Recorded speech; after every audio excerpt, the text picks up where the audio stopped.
The Russian ambassador here at the UN, Mr. Nebenzia, told me the problem right now is Russia's ready to talk, but the Ukrainians have actually passed a law making it illegal for the Ukrainian government to speak to Vladimir Putin. At some point, would you, as a diplomat, recognize Ukraine will have to talk to Putin? It was not the law, it was the executive decree passed by the Ukrainian side, by the Ukrainian government. It has the same effect. Yeah, it has the same effect, but imagine the Russian side accepts the principles that the General Assembly passed on the 23rd of February 2023, the principles of just and sustainable peace. If the Russian side accepts these principles, then we may discuss in theory whom we are talking to in the Russian Federation and whether the authority that we are talking to is a reliable authority that can deliver, but not only have conversations. But I guess the point is that at some juncture, Ukraine probably will have to abandon its maximalist position, the idea that there can be no peace until every inch of Ukrainian territory has been restored. That, of course, including Crimea. Is there an acceptance in Kyiv that that maximalist position can be adapted, may have to be adapted? I think that it's not the maximalist position. I think that the polls that you refer to, they also support that premise that no peace at cost of territorial concessions. And it doesn't mean that all the territories can be liberated simultaneously.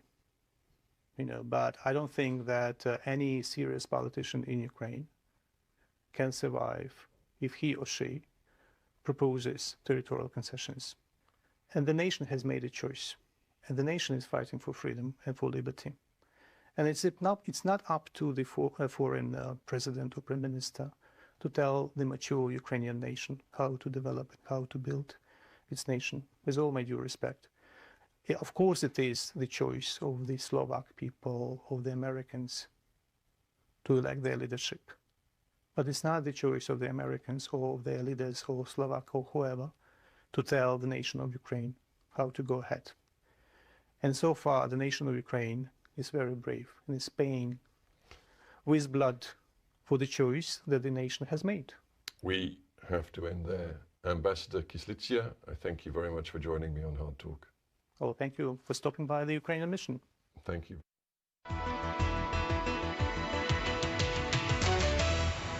That was Hard Talk. I'm Jeff Goods. You're listening to CBC Radio 1. Have a great day. Good morning, Manitoba. It is Friday. It's not just Friday. It's Friday before the long weekend. Thanks for joining us here on Information Radio on CBC, 89.3 FM, 990 AM on the app or on YouTube. Morning, everyone. In Winnipeg this morning, we have a temperature which is minus 20, and it's clear. So it is crisp, but that's what we need for Festival, which starts this weekend. So that's good. And that's what we need for curling event that starts tonight as well. So that's good as well. So we won't complain about it. It's the return of winter, which means bright blue skies and sunshine. So I welcomed that yesterday for sure. I don't know about you. Thanks for being with us. The show's on until 8:37 a.m. And in Behind the Glass this morning, Mr. Corey Funk directing the show, and we'll be covering the commute. Mr. Abby Adeyemi, who is behind the controls of the program and also covers weather. And Mr. Brad Lillies, who is behind the YouTube controls today. Matt Humphreys filling in for Heather Wells this morning, and he is in studio with headlines. Good morning. We're hearing reaction this morning to the healthcare funding agreement between Ottawa and the provincial government. Doctors Manitoba says the more than $600 million in funding will go a long way in hiring more doctors, but the organization says we need 445 to get to the acceptable per capita rate in Canada. The plan for the new money only calls for 400. And a provincially run facility creating crucial materials used to detect cancer failed its latest Health Canada inspection. This is the fourth time it's failed in the past decade, meaning it could be temporarily shut down. More news after World Report. All right, thanks, Matt. Back soon. The Prime Minister of Canada is on the program today. He's in Winnipeg, as you heard Matt mention, making an announcement yesterday about healthcare funding. We will talk to him about that and more. We also will be asking him some questions about a series we've been running on youth violence, and we have an interview to share this morning. We've talked to experts and analysts, and the series has been very strong so far in understanding youth violence. But this morning we're going to hear from the teens. And so we will hear Wendy Parker's interview with two teenage girls in Winnipeg about their lives in the city and about how youth violence factors in and impacts their daily lives, violence. So stay tuned. That's coming up just before 8. In the first hour of the show, though, snack time. Well, you'll want to hear this first before you choose your snack. Makers of some of your favorite treats are producing different versions of the same foods, and some of them have controversial ingredients. So we'll have that on in the first hour. Stay with us. On Cue with Tom Power. You might know him from movies like Superbad, but Seth Rogen has taken his love of pottery to the next level as executive producer for the Great Canadian Pottery Throwdown. Seth will tell you what pottery has meant to him since he started making ashtrays a few years ago. That's coming up on Cue, followed by Commotion with Elamine Abdel Mahmoud on CBC Radio 1, the CBC Listen app, and everywhere you get your podcasts. Report. This is World Report. Good morning. I'm Helen Mann. Good morning. We begin with breaking news out of Russia. The prison service there says longtime opposition leader Alexei Navalny has died in jail. Navalny's team says a representative is flying to the penal colony where he was serving his sentence, but for now it is unable to confirm he has died. For the latest on these reports, let's go live to the CBC's Briar Stewart in London. Briar, what do we know so far? Well, Helen, Alexei Navalny's lawyer is flying up to that very remote prison colony where he has been since the end of December to confirm his death. And even though the only confirmation we're getting right now is from Russia's prison service, reaction from international leaders has already started to come in. And of course, from Navalny's supporters. And I think there had been fears about this for quite some time. Navalny, who had been in jail in Russia since 2021 after he returned from Germany while being treated for a poisoning for nerve agent, was jailed right away. He's been in prison, sentenced for crimes, what are largely considered trumped up charges. He was facing decades in prison, and in December, he actually disappeared for 3 weeks. He was moved from a prison that was closer to Moscow to one above the Arctic Circle. And there was a lot of concern about how he was being treated. He was frequently put in solitary confinement. In fact, you had groups of Russian doctors in the past writing letters demanding that he be treated better. And so right now, we do have this information from the prison service, and we do expect to hear more from Navalny's team later. But right now, reaction from foreign leaders, including the Latvian president, who's starting to come in, and officials outside of Russia have been saying this is just evidence of the brutality of Russia's regime. Briar, thank you very much.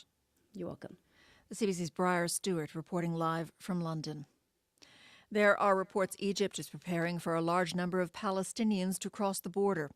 An activist group has released photos. They show a high-security area is being built just across the border from Rafah. If Israel pushes ahead with a ground offensive in that city, more than 1 million Palestinians may again need to flee to safety. But there is a major diplomatic push to stop that from happening, underway right now at the Munich Security Conference in Germany. Journalist Trent Murray is there. Trent, who are the key players at this meeting? First and foremost is the situation in Israel, and we know it really is top of the agenda for some of the players here. It will include US Vice President Kamala Harris, German Chancellor Olaf Scholz, the UN Secretary General Antonio Guterres. The EU is here as well, with Commission President Ursula von der Leyen, as well as China's Foreign Minister Wang Yi. We also know the Canadian Minister for Foreign Affairs, Melanie Joly, is here. She will, in fact, join a panel discussion which is titled Sexual Violence as a Weapon. She will, in fact, join the Israeli First Lady as part of that panel, where no doubt some of the events of October 7th will be discussed. What are these various parties saying about a possible ground invasion in Rafah?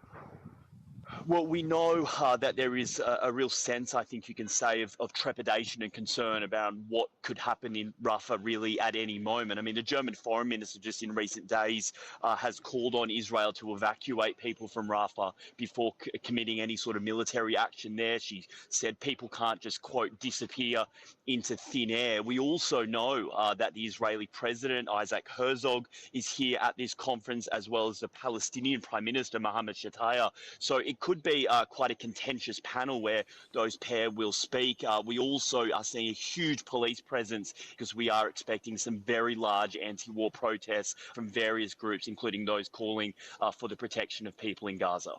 Trent, thank you. Thank you. Journalist Trent Murray reporting from Munich. In Ottawa, opposition parties are accusing the Trudeau government of trying to send different messages to different groups about the war in Gaza. They are reacting to that leaked recording we played you yesterday of Liberal MP Rob Oliphant criticizing the government's response to the war. But as Evan Dyer reports, it appears those comments haven't got him in trouble with the party, at least not yet.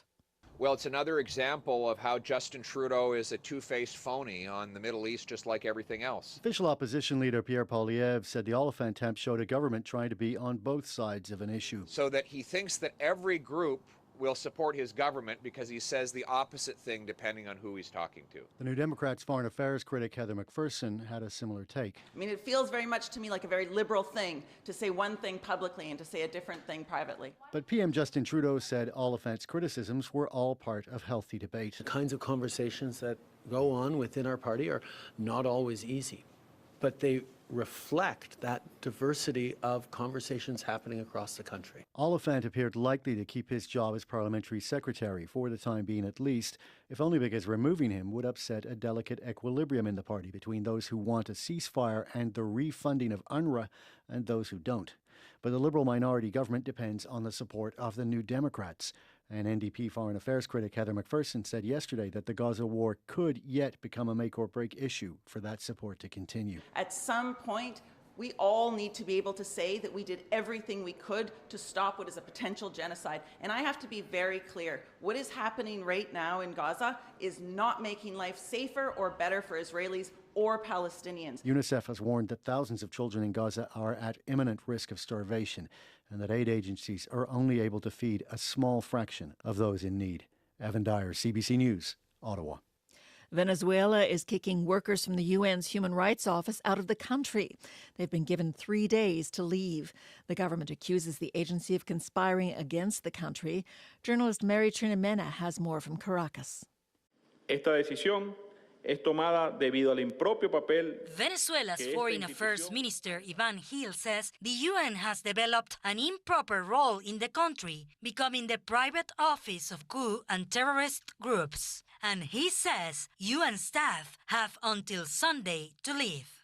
The move follows the arrest of prominent Venezuelan lawyer and human rights activist Rocío San Miguel. 5 members of her family are also detained. San Miguel is accused of being linked to a plot to kill President Nicolás Maduro, and her detention has other human rights activists in the country concerned. They have warned an increase in persecution against critical voices, especially this year when presidential elections are expected. ¿Por qué sigue incomunicada Rocío San Miguel? Lexis Rendon says after a week of Rocío San Miguel detention, she remains isolated. She hasn't had access to her private lawyer, and that is considered a violation of due process. The UN's Human Rights Office also expressed concern for San Miguel, saying these events appears to be part of a coordinated plan to silence critical voices. Venezuela says it will review the cooperation agreement signed with the UN in the next 30 days. Mari Trinimena for CBC News,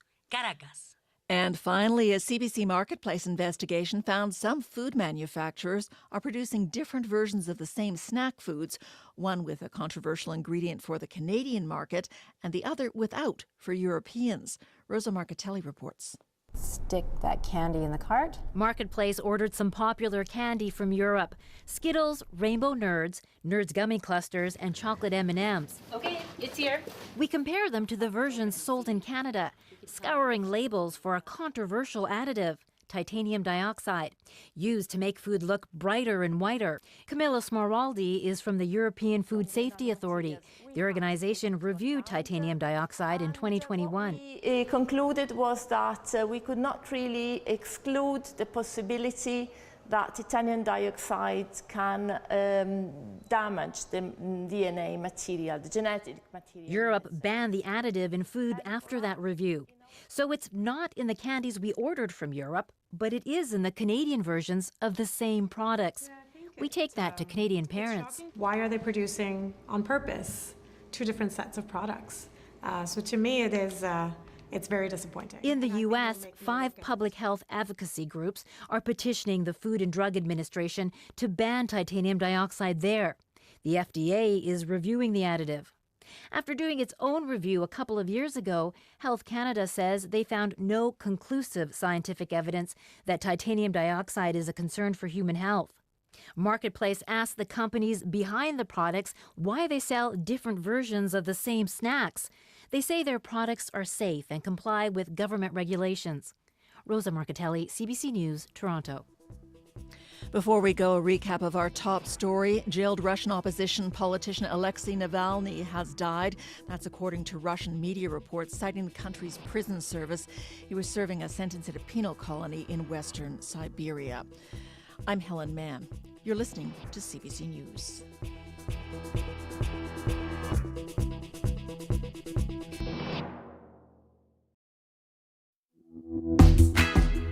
Good Friday morning, Manitoba. Hello, Winnipeg. I'm Marcy Marcusa. This is Information Radio. We're live downtown with our team, and you're likely getting up with yours.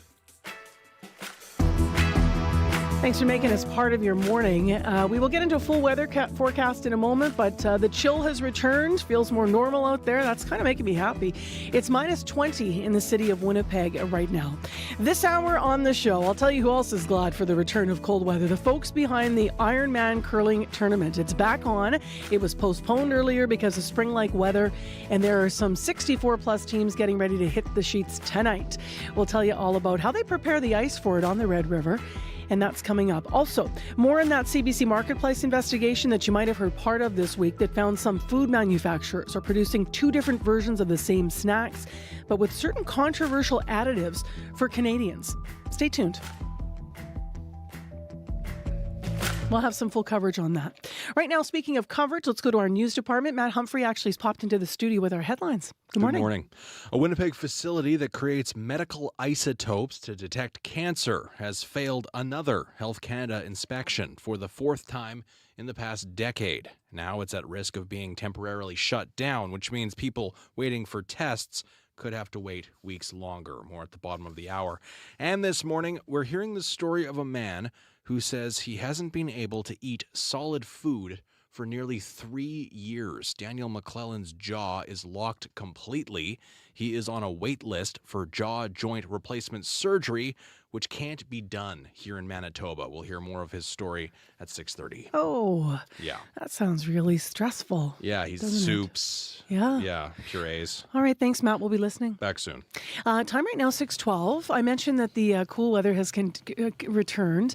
Abby, I was really happy about this. The sunshine, the blue sky yesterday. Sunshine, blue sky. I loved what I saw yesterday. And then waking up this morning, I was like, yeah, it's a little chilly. That's how I felt. But I saw some stars in the sky this morning, though. So we have some clear skies this morning. And as you're stepping out, it's a chilly start with a temperature at minus 20 degrees.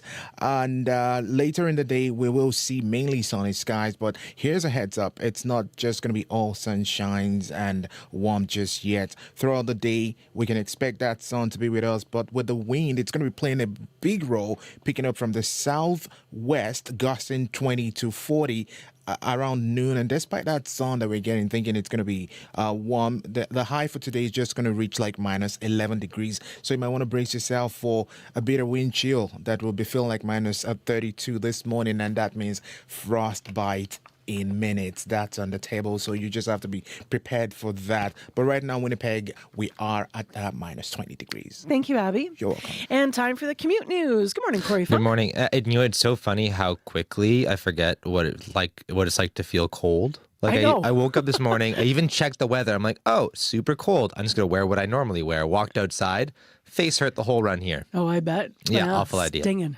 Yeah, but a couple things to look out for already this morning.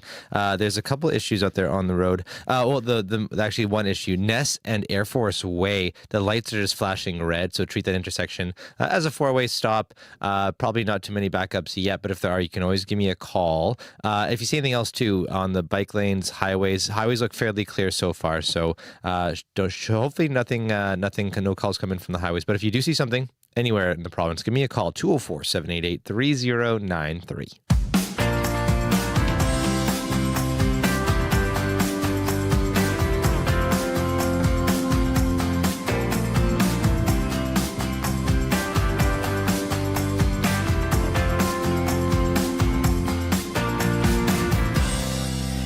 Well, game's on. The Ironman Outdoor Curling Bonspiel, as I mentioned, does start tonight after a 2-week weather delay. But before the more than 60 curling teams can sweep over to the Red River, an important job had to be done for this nonprofit charity fundraiser. The rinks are created with the lines measured and painted on the river, so you need an ice maker. Adrian Kowalchuk is that ice maker for this event. He's the one responsible for making sure the rinks are ready to go.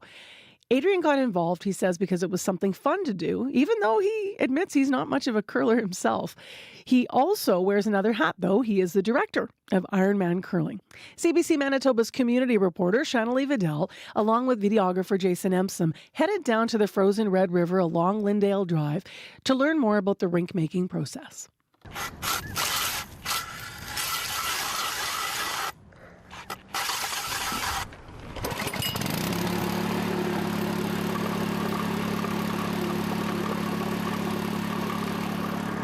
So right now you can see here they have the different sheets marked out, and then they have the hog lines and the T lines and all that. And then we'll paint our rings around the T line tomorrow. And then they're flooding it just to cap it in place. We don't want to come back tomorrow, have to brush the ice off and we lose all our lines. We don't want to erase our work. My name is Adrian Kowalchuk and I'm the director of Ironman Curling. It's a little bumpy here. What do you do when you have cases of bumps? So my hope is that we can flood that. We can put a few more layers over the next couple of weeks just to level it all out.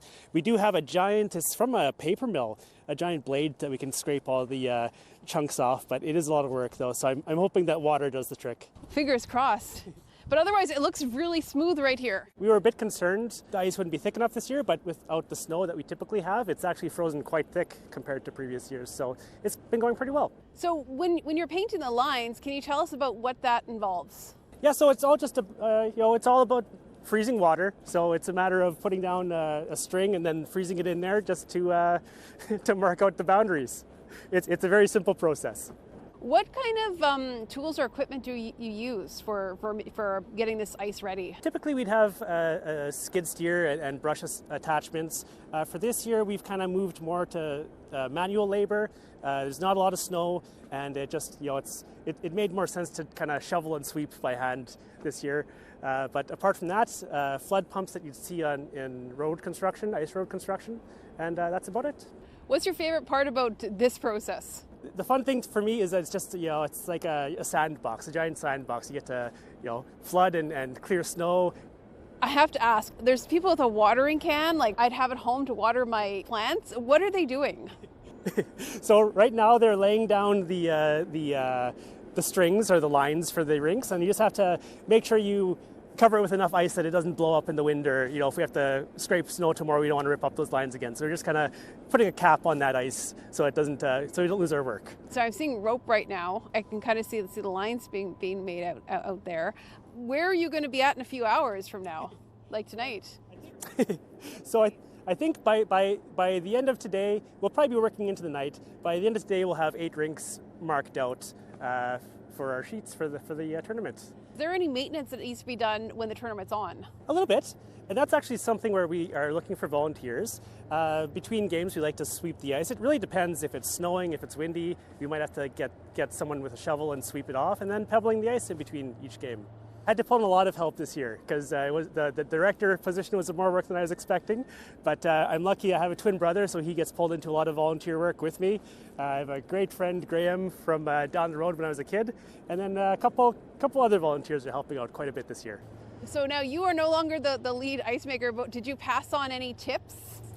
For good ice this year, it's been essential to just do very fine coats. If you put it too much on at once, you get a lot of air bubbles and pockets. You really make a mess. So it's really important to just be really patient, and you have to work it out over weeks, not in 1 hour. How does your team stay warm and not slip when they're out there? I think they're all pretty outdoorsy people. They're in their element. They're happy.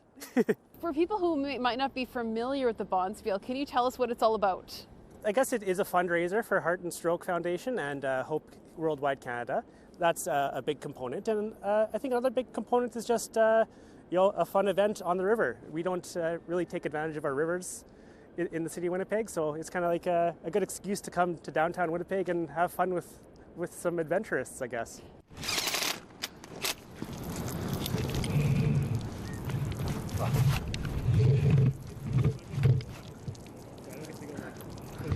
Hi, I'm Stefan Turgeson. I'm the honoree for the Ironman Outdoor Curling event this year. I am a member of the Manitoba Heart and Stroke Board, Provincial Advisory Board. I joined because I personally had an event 4 years ago in the Toronto airport where I had a cardiac arrest and dropped dead on the floor.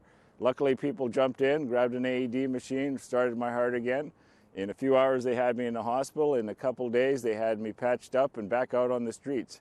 I am a huge fan of Heart and Stroke, and I'm a huge fan of this event when I first learned about it a couple years ago. I think it's a really fun, cool event, and I'm really proud to be part of it. Tell me what you've been doing today. We're putting down the lines to prepare for the painting of the rinks. This is really, so my first experience with these guys, they've been doing this for 22 years now, so they've got a little system down here, and it's been a lot of fun. We've had a little bit of wind today has been bothering us, but other than that, the sun's come out and the weathers are cold enough, but not too cold. So yeah, it's been made for a really fun day. What have you learned doing this the first time? Just a lot of being careful out here. Wish I brought my better boots. These ones are a little slippery, but other than that, yeah, no, like I say, these guys are, I'm just being a gopher for these guys. And I saw you using the watering can a lot. Yeah, well, that's the art. We were pulling the water right up out of the river here and using it to lay down some tape, so that'll create the borders. And then the guys are going to come back later and paint in all the rings. Are you going to be entering a team? I have a team coming in, and I've got some friends on some other teams or whatever. So yeah, it's going to be. We're just going to enter the recreational. None of us are curling often enough to take it seriously, but yeah, it's still, we're just going to have good fun. So that's CBC Manitoba's community reporter Shanley Vidal along with videographer Jason Empson. You can check out the video, by the way, on our YouTube stream if you go back to look at when it was shot. And it won't be this week, even though this event starts tonight. That's because you might recall it had to be delayed by a couple of weeks. They went ahead and made the ice. That's when Shanley went out to hear about it. Then everything melted away. So they delayed the event, but the cold weather's back. It will go tonight on the frozen Red River where those curling rinks have been recreated now, just as they were the first time for the Ironman Curling Bonspiel. So tonight, everything ready to go. The tournament runs today through Sunday at the Winnipeg Rowing Club, and CBC is a sponsor. You can find more information at ironmancurling.com, and I'm opening the event tonight, so maybe I'll see you down there at the Winnipeg Rowing Club at 6 o'clock, opening ceremonies at 20 Lyndale Drive. Have you visited CBC's Being Black in Canada website? It's an online platform to explore the stories and experiences of Black Canadians from across the country. You'll find relevant news articles and interviews, incredible documentaries and interesting video clips, Black achievement in sports, art and culture recommendations, and so much more. Discover the wide breadth of CBC content celebrating Black Canadians all in one place. Visit cbc.ca/beingbblackincanada today. Friday morning before the long weekend, clear and cold. -20 in Winnipeg, clear and cold also in Brandon, -25. Up in Thompson, it's mostly cloudy and it is -30. For Winnipeg today, our high -11. Wind chill will make it feel like -32 this morning on exposed skin, but we are expecting lots of sunshine. Well, next time you're a little peckish and you're looking for a snack, you might want to think about this. Some of the makers of popular treats produce different versions of the same foods. Now, that depends on the country. They make one with controversial ingredients, though, for the Canadian market. But they might make another without those additives or with warning labels for the European market. CBC's Marketplace has been investigating those labels. Host Rosa Marcatelli spoke to CBC's Emily Brass about it. Hi, Emily. So what kind of foods are we talking about? Yeah, we found these ingredients in foods throughout the grocery store. We're talking freezer aisle, snacks, candy, and more. And we zeroed in on some popular snacks. Hey, are you a label reader, Emily, when you go to the grocery store? Always. I spend a lot of time looking at them. I'm the same way, but sometimes I find myself wondering what some of the ingredients on the labels actually mean, right? Because they're pretty technical in some cases. So we looked into some of the more commonly used additives, including some synthetic dyes that are often found in our foods. So we scanned these labels at the grocery stores for the dyes Allura Red. You'll also sometimes see it as Red 40. Tartrazine also goes by Yellow number 5, and something called Sunset Yellow FCF also sometimes goes by Yellow number 6. All of them are used to make foods look more colorful but have no nutritional value. Thomas Galligan is a scientist who studies food additives for a U.S. Food and Health watchdog. It's called the Center for Science and Public Interest. Here's a little bit of our exchange. They are used to make food look more visually appealing so that you and I as consumers want to buy them. But they really offer no benefit to the consumer. But we like food to look good. So what is the concern about having these artificial dyes in our food? These synthetic food dyes can cause or exacerbate neurobehavioral problems in some kids. Things like inattention, hyperactivity, sleeplessness, restlessness, irritability, these sorts of things. Emily, and that's why in some other countries, these products are sold differently. Years ago, Europe decided foods that contain certain food dyes, including the 3 we're talking about, have to have a warning label to warn consumers about the effects the dyes can have on children's behavior. We wanted to see those labels for ourselves, so we ordered some snacks from Europe, the same ones that are also sold in Canada. And our haul included chocolate M&Ms, Skittles, Doritos, and Nerds. All have more than one of the controversial dyes in the Canadian versions. So what did you find? When the shipment arrived, we saw some of the snacks we ordered from Europe came with very clear warning labels about these dyes. Others, though, didn't have the controversial dyes at all, unlike the versions of the same snacks sold in Canada. We put that to some parents here to see what they think. To me, it's obvious that the decision can be made to exclude them, which shows that it's not necessary. It's shocking because obviously these companies, parent companies, are global. Why are they producing on purpose 2 different sets of products? Wow. So what else did your international ingredient test reveal, Rosa? We found another controversial additive. It's called titanium dioxide. Like the dyes, it is in a lot of foods here. Its main use, again, is to make foods look good, brighter and whiter in this case. And again, no nutritional value. Very different story in Europe, where titanium dioxide is not allowed in foods at all. In fact, it was banned recently in Europe over concerns it could cause damage to DNA. So, of course, it's not in any of the products that we buy from Europe. But again, we do find it in the Canadian versions of the same products, including M&Ms, Skittles, and Nerds. The European Food Safety Authority, it's called EFSA for short, reviewed titanium dioxide in 2021, and that review led to the ban. Camilla Smeraldi leads EFSA's food additive and flavorings team. We could not really exclude the possibility that titanium dioxide can damage the DNA material, the genetic material in the cells. The fact that it has this potential to damage the DNA material is not something that we should intentionally add to food. Okay, so why do the companies make different versions of the same foods?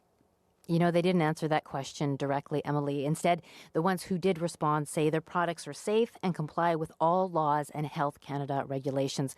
Some added that Health Canada and the European Food Safety Authority have not conclusively found concerns for human health related to these additives. And how about Health Canada? Why hasn't it taken action like the EU has? We got a similar response from Health Canada. It says that it looked into the synthetic dyes and into titanium dioxide and tells us again that there is no conclusive scientific evidence that they are concerned for human health, none that Health Canada found, adding if new research shows an additive is dangerous, they will no longer permit it.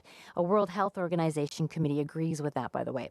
In the meantime, experts and scientists we spoke with, and we spoke with a lot of them, Emily, tell us that more studies are needed on these food additives and how they impact human health. So to be continued. You got it. Thank you, Rosa. Thanks for the time, Emily. That's CBC Marketplace host Rosa Marcatelli speaking with CBC's Emily Brass.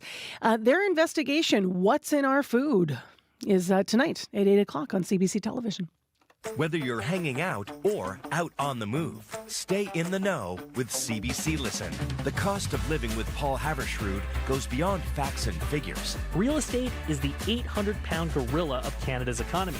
And What on Earth with Laura Lynch explores the climate change crisis, problems and solutions. What happened that made you start to think and see climate change differently? The Cost of Living and What on Earth. Available now on CBC Listen. Small traffic note this Friday morning for you. Ness and Air Force Way, lights were flashing there, so treat that as a four-way stop if you're going through there. It is unlikely to have been repaired yet, so that is Ness at Air Force Way in case that's part of your morning. 788-3093 is the commuter line. Well, I want to mention something tomorrow night that I'm pretty excited about. At Club Region Events Center, they're having a celebration for 2024 Lunar New Year. As you have likely been hearing, we are into the year of the dragon. But in our city, we're honored to welcome guest performers from Wuxi, whose captivating performance tomorrow night should elevate the night to new heights of entertainment and cultural exchange. So it should be just a wonderful evening. I'm not sure whether or not you have tickets or not, but you can check it out. I understand there's still some available when I was looking this morning. So that is tomorrow night, the celebration of Lunar New Year with a beautiful show in the year of the dragon. So it's at Club Region Event Center tomorrow evening. Starts at 7 o'clock, by the way. Lots going on you can choose from, right? That, we're just talking about curling. We've got the Festival de Voyageurs kicking off tonight. In the weather forecast, pretty chilly, so that's cooperating for all the things that need cold weather. We have business news still ahead this morning, and if you're a regular listener, you know that's coming up soon. And I want to just flag that Phil Demond is once again filling in. Today he's going to talk about Canadian housing starts. They fell in January, so we're going to discuss why economists still see this as a good month despite that. That's after your CBC Winnipeg News. This is CBC News. At 6:30, it's minus 20 and mostly clear over downtown Winnipeg. We're looking for mainly sunny skies today. It's good to be with you this morning. I'm Matt Humphrey. Family physicians in Manitoba are happy to see federal money to hire 400 more doctors. It's part of more than $600 million in funding for healthcare in Manitoba over the next 3 years. Dr. Candice Bradshaw is with Doctors Manitoba. She says that won't be enough to fill the 445 physician spots Manitoba needs to get to the acceptable per capita rate in Canada. It's going to be a long process. There's a lot of work to be done. I think 400 physicians will make a huge difference, a huge improvement. But in the long term, we're increasing medical school training and improving pathways for our international trained physicians to get through to us. Bradshaw says her group is watching cautiously to see that the province actually spends the money on hiring new doctors. She says Ottawa should have targets which the province must meet in order to get the money. A Winnipeg man is growing increasingly frustrated as his wait for jaw surgery approaches 3 years. Daniel McClelland needs a total jaw joint replacement. However, the complex procedure cannot be done here in Manitoba. McClelland says his jaw issues date back to 2010 when he had a tonsillectomy. He says surgical aggravation caused a bone growth. He had it removed in 2020, but it came back and caused his jaw to lock completely. He's been on a liquid diet ever since. I can't open my mouth at all or chew. It's a lot of protein shakes, tomato soup, sometimes mushroom soup, yogurt, pudding, applesauce. With a lack of a proper diet, I'm really tired all the time. McClelland was referred by a Winnipeg oral surgeon to a specialist in Mississauga in June of 2021. Shared Health says it cannot comment on individual cases, but did say specialists maintain their own wait lists. A Winnipeg facility that creates medical isotopes to use for cancer screening has failed another Health Canada inspection. It's the fourth failure in a decade. The I-Team's Caroline Bargout has your details. The Winnipeg Cyclotron facility is the only Manitoba maker of medical isotopes, which are used in PET scans to detect cancer. Last year, it failed its latest Health Canada inspection. The regulator found the facility mishandled test results, didn't follow proper sterility practices, and inadequately trained its workers. The facility also failed inspections in 2020, 2017, and 2013.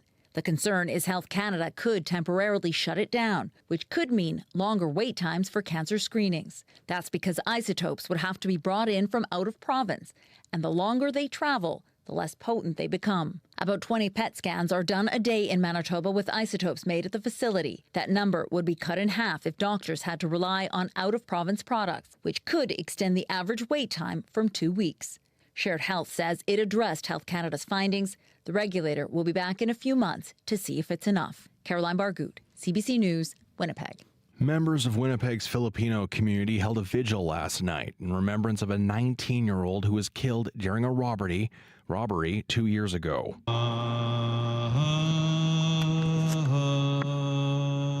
John Lloyd Berrien was shot while he was working at a beer vendor shortly after 3 a.m. on February 15th of 2022. His mother, Maria Berrien, would usually pick him up from work.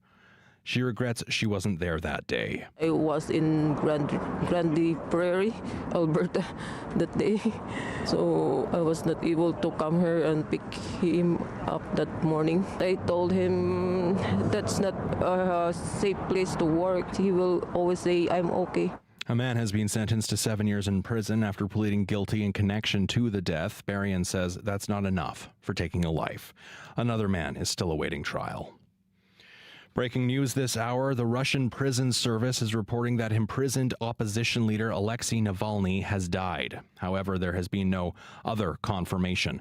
The Kremlin has commented, but will only say it has no information on a cause of death. The 47-year-old Navalny has long been one of Vladimir Putin's most vocal critics, and in recent months has been serving a 19-year prison sentence in a facility near the Arctic Circle. In a video from the prison in January, Navalny appeared gaunt and in ill health. And finally, the King and Queen Trapper competition is underway at the Northern Manitoba Trappers Festival.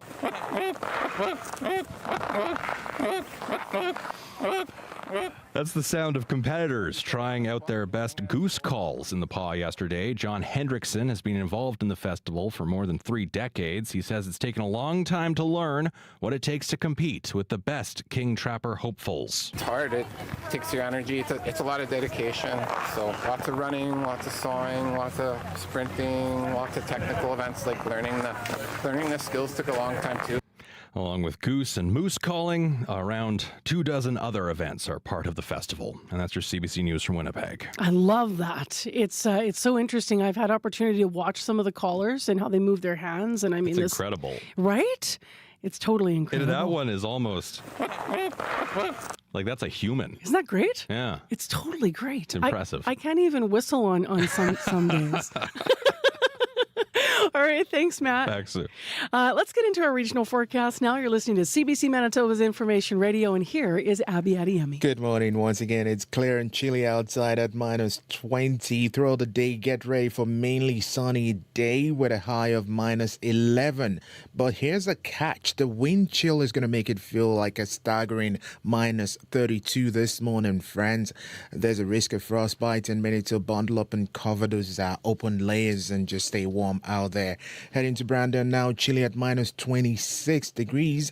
West Manitoba will be seeing clear skies with a high of -11 also today. The wind chill will be feeling like -40 this morning, so be cautious of frostbite also. -29 and cloudy in Thompson. The northern part of Nelson House and Split Lake will be mostly cloudy with a light snow expected and a high of -15. Churchill is currently at -31 with a high of -20 today. Gimli is at 26. You will see clear skies today with a high of -11. The wind chill is going to make it feel like -36 this morning. Dauphin at -22. Steinberg at -20. Morris at -19, and it will be feeling like -32 as you start your day. So we have across the board, it's going to be really chilly this morning. No doubt. Mm-hmm. All right. And if you're stepping out and you're going to be commuting, it's all you need to prepare because the wind was really slapping in in my face this morning as I stepped out the door. Yeah, if we're not used to it, as Corey said earlier, so we kind of have been spoiled. So yeah, just make sure you're covering up that exposed skin. Otherwise, the commute's been pretty good. Hey, Corey? Pretty smooth so far. Yeah, Ness and Air Force Way is the only issue right now. The lights are flashing red there, so just treat it as a four-way stop. Not sure if there's any big backups or anything from that, but otherwise, haven't heard anything on the commuter line, and hope it stays that way. But if it gets a little bumpy out there, give me a call on the CBC commuter line. That number 204-788-3093. Phil Demont joins us now with a business report. Hi, Phil. Hi, Marcy. So Canadian housing starts. Let's start there. They fell in January. But why do economists still see that as a good month? Well, mainly because they see the overall trend for home building in Canada on the upswing. The numbers Canada Mortgage and Housing Corporation on Thursday said we had less than 225,000 new homes underway in January. Remember, these are annualized numbers. That would be a drop from December, about 10%. Experts say last year you had slumping sales, so some builders sat on the sidelines. Other ones pointed to high interest rates driving up home builders' costs because most borrow money to build houses. Corporations have the 6-month trend in housing down about 2%. And that's compared with the same time a year ago.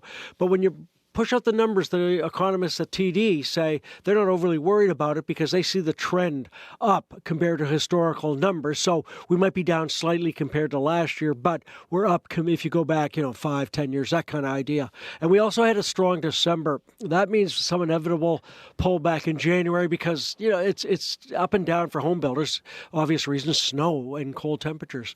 Economists to some degree are correct on the trend. If you knock out a weak November, and it was weak, Canada's 3-month trend, 260,000 homes getting built each month. So that number's decent.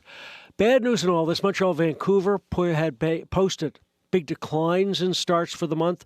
The U.S. mortgage rates are on the rise again, and that could hurt demand because not enough people can afford to buy the new homes and do the new interest rates.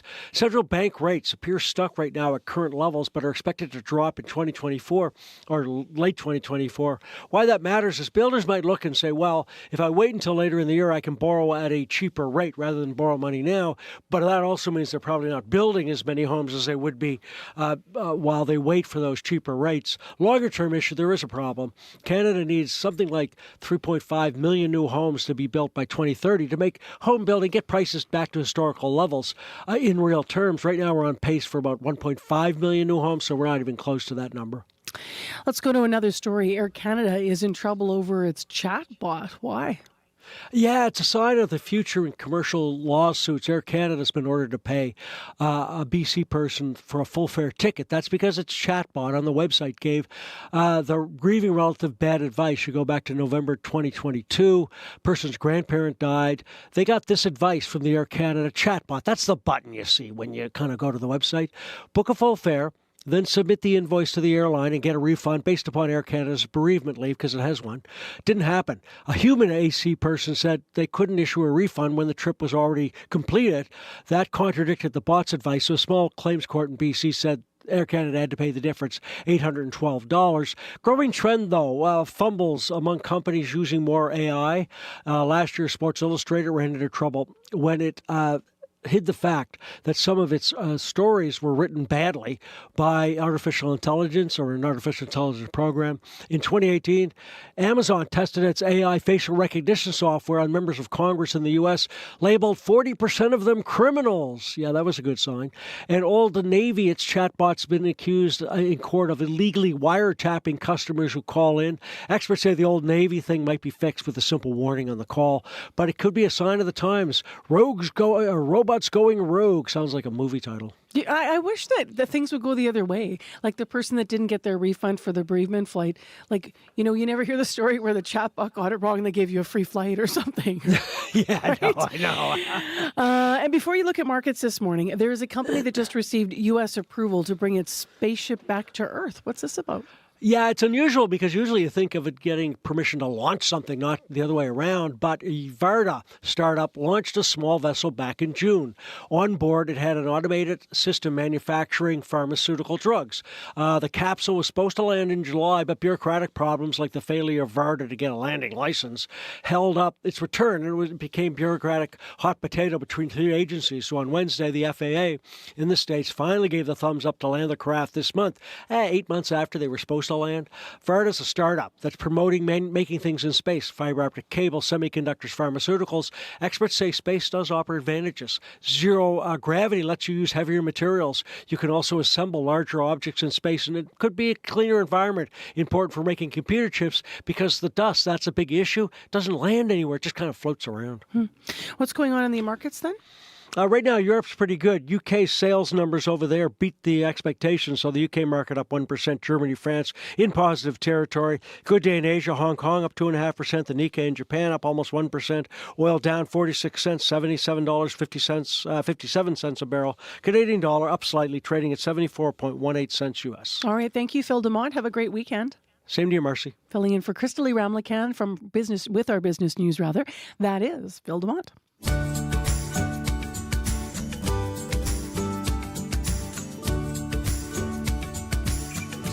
Well, World Report's coming up at 7 a.m. Time right now is 6:43 a.m. And as Matt mentioned in our local news, there's developing international news. Russia's Alexei Navalny is dead at 47 years old. We will hear more analysis on World Report.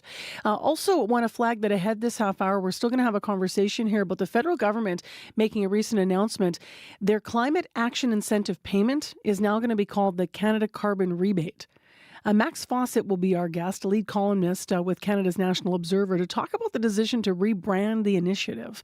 So stay tuned for that conversation. Right now, though, to get us there, a bit of Manitoba music from a folk duo in Manitoba called Two Crows for Comfort. This tune is called A Few More Miles.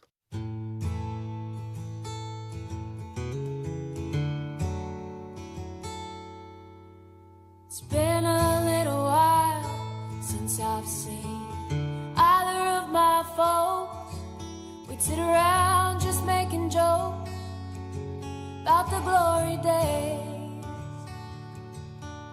Sometimes it's hard to smile, 'cause things don't seem to run like we hoped. We jumped the gun, I say, on darkest days.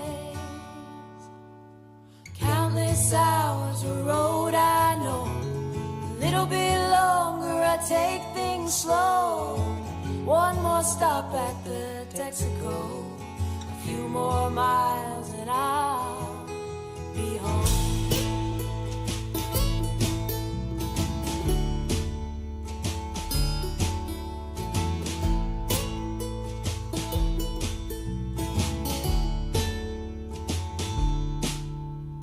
One more lovely night in a room full of perfect strangers. This crazy world may be full of danger, but here don't feel that way. These ones will remember, so grateful for the time we've had, and hate to say goodbye to the friends we've made. Countless hours of road I know, a little bit longer I take things slow. One more stop at the Texaco, a few more miles and I'll be home. Hold my hand in prayer and hope I get there safe and take things slow. Just one more stop at the Texaco, a few more miles and I'll be home.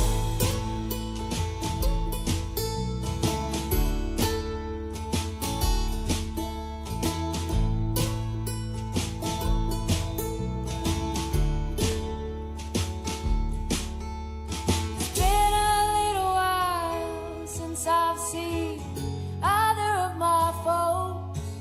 We'll sit around just making jokes till the summer ends.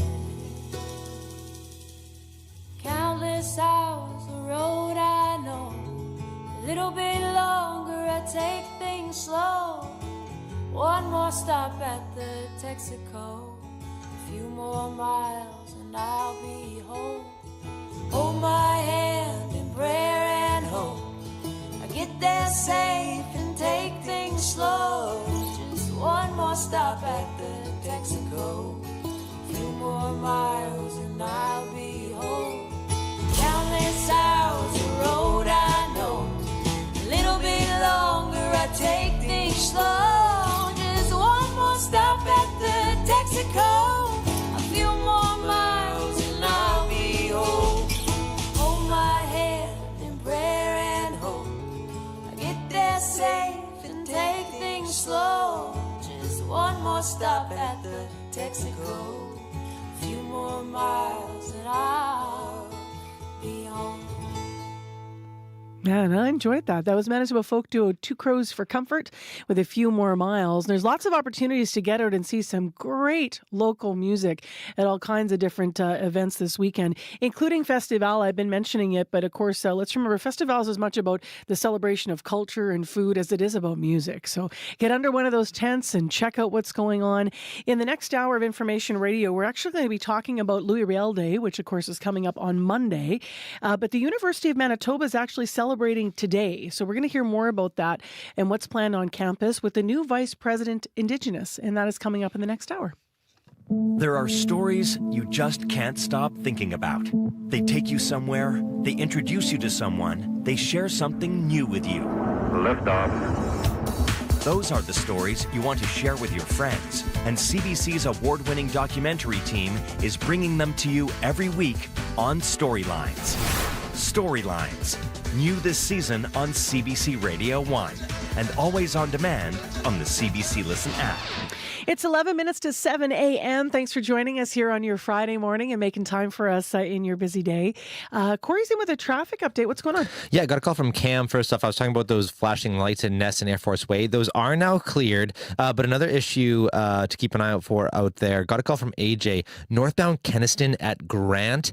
There's a collision right at the intersection there, just blocking the entirety of northbound Kenaston at Grant. He said you could get around it by turning right onto Grant, but you can't carry on down northbound Kenaston. So I'll be keeping an eye on that throughout the afternoon. Would appreciate some updates from callers. Feel free to give me a call on the CBC commuter line if you have anything to let me know about any changes to that or anything else going on in the city or on the highways, bike lanes, roads, sidewalks. 204-788-3093. All right. Thanks very much, Corey. Thank you.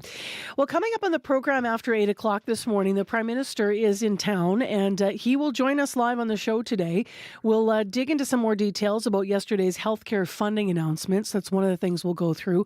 But also we'll ask Justin Trudeau about our ongoing series that we've been having on the show here, looking at youth violence. And so that's coming up after 8 o'clock. And speaking of our series, we'll have another story in the next hour of the show where we hear from some teens in the city who say they see violence as an everyday part of their lives. Right now, earlier this week, the federal government, speaking of which, renamed its Climate Action Incentive Payment the Canada Carbon Rebate. So a little name change there. The Environment Minister says that the rebranding should make their program's purpose clearer and easier to grasp. Government's climate plan involves both putting a price on carbon and offering rebates. Here in Manitoba, you get those checks in the mail in order to incentivize change. To talk about it, Matt Fawcett's with us, lead columnist with Canada's National Observer. Good morning. Good morning, Marcy. So why now, first of all, are they rebranding this? This has been out for a while. I mean, I would say why not 2 years ago, but better late than never, I suppose.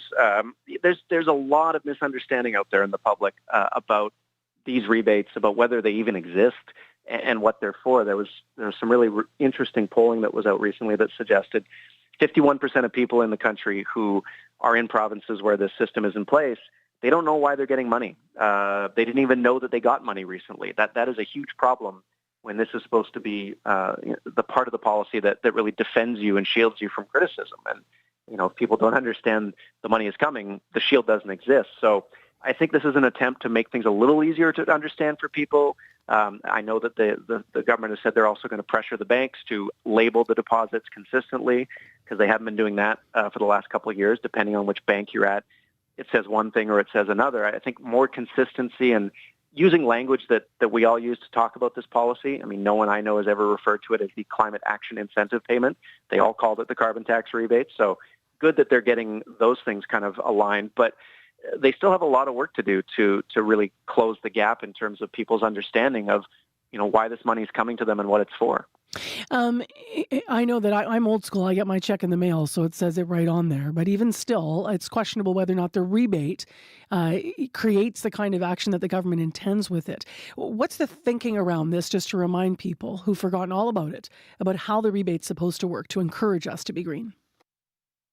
Absolutely. It's, some people have forgotten it. Some people were never had it explained to them. And that is, sort of on the government. The point is, we have the carbon tax, we price pollution because we want people to make choices that result in lower emissions. So whether that's improving your house, making it more energy efficient, driving less, a new vehicle, taking transit, these are all things that we can do in our own lives to reduce greenhouse gas emissions. But the policymakers understand that not everyone has those choices available to them. Maybe you have to drive to work. Maybe you don't have the money for a new car yet, or you just bought a new car. Maybe you don't own your own home and you can't make those retrofits. And so the idea is to have a rebate there to keep those people from being out of pocket, to keep them whole until and unless they can make those changes. But at the same time, if you're one of the people that does, want to make those changes, that can make investments in their home, not only do you pay less in carbon taxes, you actually have money in your pocket. Like you make profit from the energy transition, and that profit goes up as the rebate increases and the carbon tax increases. There are households that could be $1,000 or more every year in the black because of this program, and that helps at a time when people are dealing with cost of living issues. So, that is the logic behind it. The logic is sound. The politics are the problem, and the reason why the politics have been so challenging is because we have one party that is not good at explaining itself on this issue, that doesn't brand things correctly, that rolls things out in a bit of a clunky manner, and then you have the official opposition that is telling this very compelling, very clean, very simple story that the carbon tax is the source of all your problems, and I will make it go away. And that, I think, really explains the political landscape right now, where you have the Conservatives way ahead, and you have the carbon tax way behind in popularity. There might be some listeners this morning who are listening to our conversation and thinking that, renaming the payment is a superficial change. It doesn't actually tackle any substantive objections to carbon pricing. They'd be right. It is a superficial change. I think it's important in the sense that, it shows that the government finally acknowledges that this is a problem. I've been writing columns about this for 3 years now, saying that they need to clean this up to help people understand what's actually happening. So good that they see the problem. They need to do much more to help people understand why this is their preferred approach to addressing climate change and why it's important that we do it. I think some of the issues around carbon pricing that have been raised are not realistic and in some respects not truthful. The Conservatives have made it out like, all the cost of living issues we're facing, inflation, food prices going up, it's all the carbon tax. And the data just doesn't show that at all. The Bank of Canada has said it contributes a total of 0.6% to inflation. And we can just look south of the border to understand this. Americans are dealing with the same cost of living issues, same inflationary pressures, and there's no carbon tax there. So, the story that's being told is not an honest one, I would say. But when that story is being told effectively and the other one isn't, it's the one that's going to carry the day. What about the average Manitoban that gets a check in the mail, or they do know that they're getting this money and they know it's supposed to, incentivize them to change their behaviors, but they actually feel like, what, feds, keep the money and put it towards better green initiatives in Manitoba, like help us fund more bus corridors, or, take that money and put it more directly into initiatives instead of trying to change our behaviors, because in this time of affordability crisis, I might just take that $200 and throw it at my grocery bill. Yeah, I mean, it's an interesting question. I would say, first of all, credit to Manitobans. They have by far the lowest levels of, misinformation around this. The polls consistently show that the Manitobans by far know more about this and understand what it's for. So, kudos on that front. I would say talk to and encourage your provincial government to implement their own climate plan. The federal plan only exists in provinces that don't have their own approach to climate change that is sort of equal stringency. So, Wab Kinew and the NDP could bring forward something that says, look, we're not going to do a carbon price. We're going to do something else, and we're going to fund green initiatives. We're going to do it our own way. A Made in Manitoba plan that is on the table, and I don't think that the federal government would have a problem with that if it was sort of sufficiently ambitious. And I have a hard time imagining it wouldn't be coming from an NDP government. We'll have to leave it there, Max. Thank you for your time. Thanks for having me. Max Fawcett, lead columnist with Canada's National Observer. Well, let's get into more Manitoba news headlines with Matt Humphrey now. Good morning. The mother of a young man who was killed while he was working at a Winnipeg beer vendor says she doesn't believe justice was done on behalf of her son. Members of Winnipeg's Filipino community gathered last night for a vigil around the site where John Berrien was killed 2 years ago. A person pleaded guilty in connection with the death, but John's mother says that's not enough. I'll have more news after World Report. All right, thanks, Matt. We do have a traffic update. Corey's back in studio. Yeah, northbound Kenaston at Grant, there is a collision blocking the entirety of northbound Kenaston. You can turn right on Grant, says AJ, who called the commuter line. As well, Brian called North Perimeter, west and east between Pipeline and Route 90. The lights are flashing red at the railway there. People are kind of stopping and seeing there's no train and carrying on, but that is causing backups. And make sure to keep stopping and checking if there is no train before you do keep carrying on, but that is causing some backup, so look out for that. 204-788-3093 is the number to call with any other updates. Thanks, Corey. Thank you. Nice clear sky, lots of sunshine out there today, but it's going to be cold. It's clear and minus 20 right now. We'll be around minus 11 for the daytime high, but with wind chill, it'll feel like minus 32. Wind southwest 20 to 40, so that's that biting on slapping of your face. You're going to want to wrap a scarf around if you're waiting at the bus stop. In traffic, as Corey mentioned, 788-3093 with any updates. In the next hour of the show, we continue our series looking at youth violence. Today, we're hearing from the kids. 2 teenage girls who were expelled from school for fighting talk about how violence impacts their daily lives. You'll also hear their interview with Wendy Parker about just how long they've been out of school. In addition, the next hour of Information Radio, we'll hear about Louis Riel Day festivities that are happening today at the University of Manitoba in advance of the official holiday Monday, as we speak to the university's new Vice President Indigenous as well. So stay tuned. World Report is next. Today on The Current. This has been something that I've been dreaming about since I was a kid. Can you grow meat from animal cells?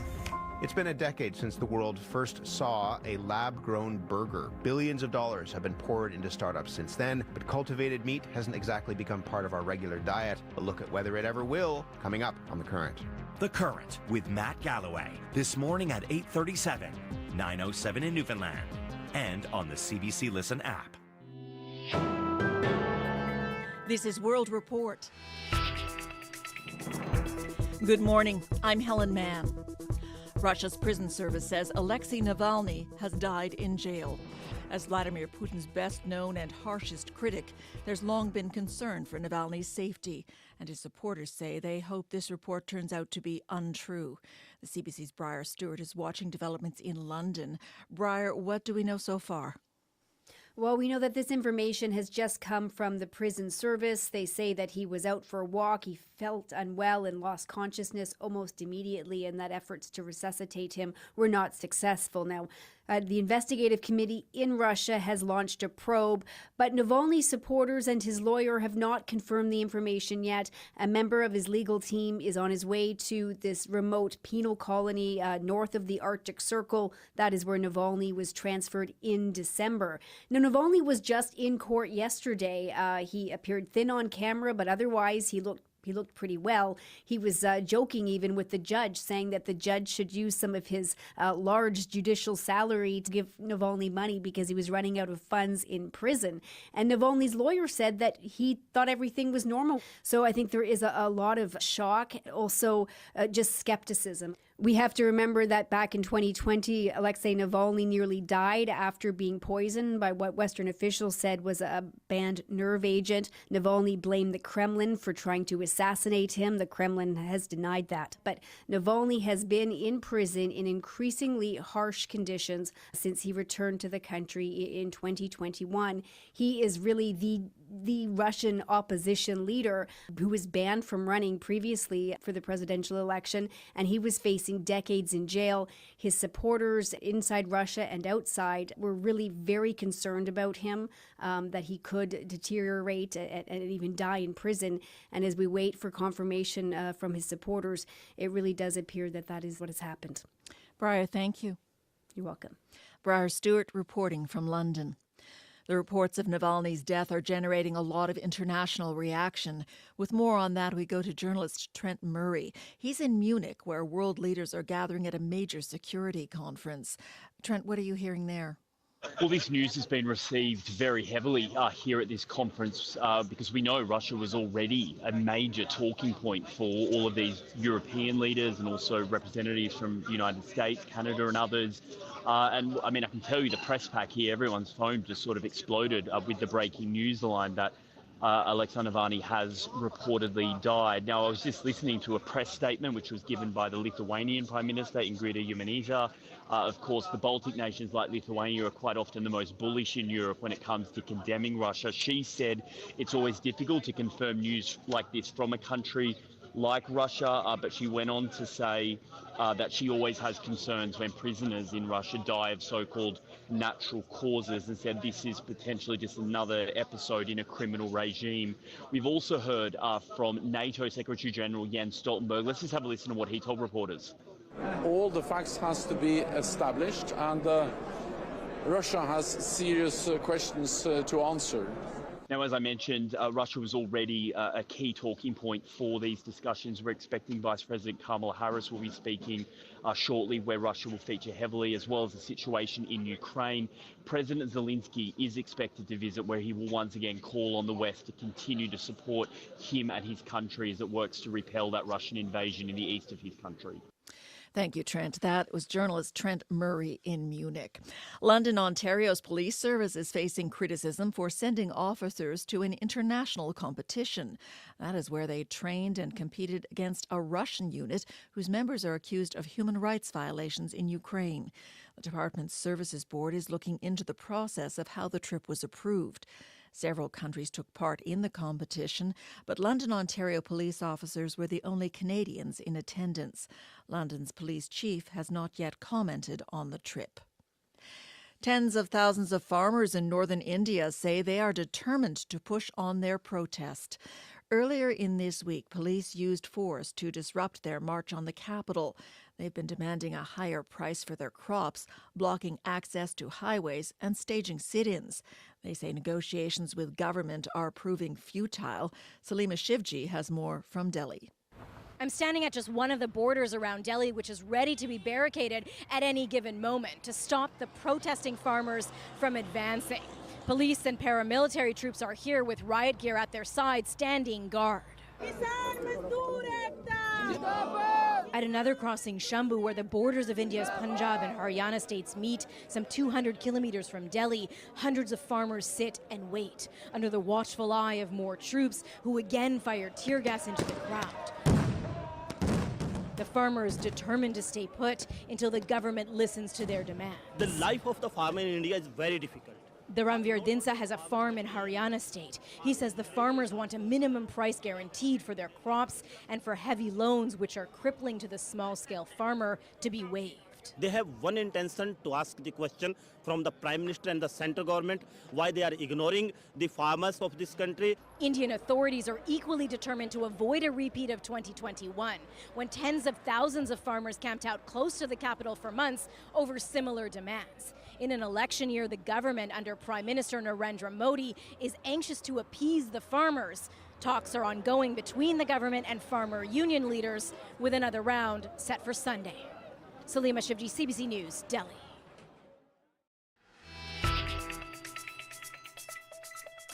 Newfoundland is digging out after a major winter storm. The province was hit with a huge amount of heavy, wet snow. Peter Cowan is in St. John's with that story.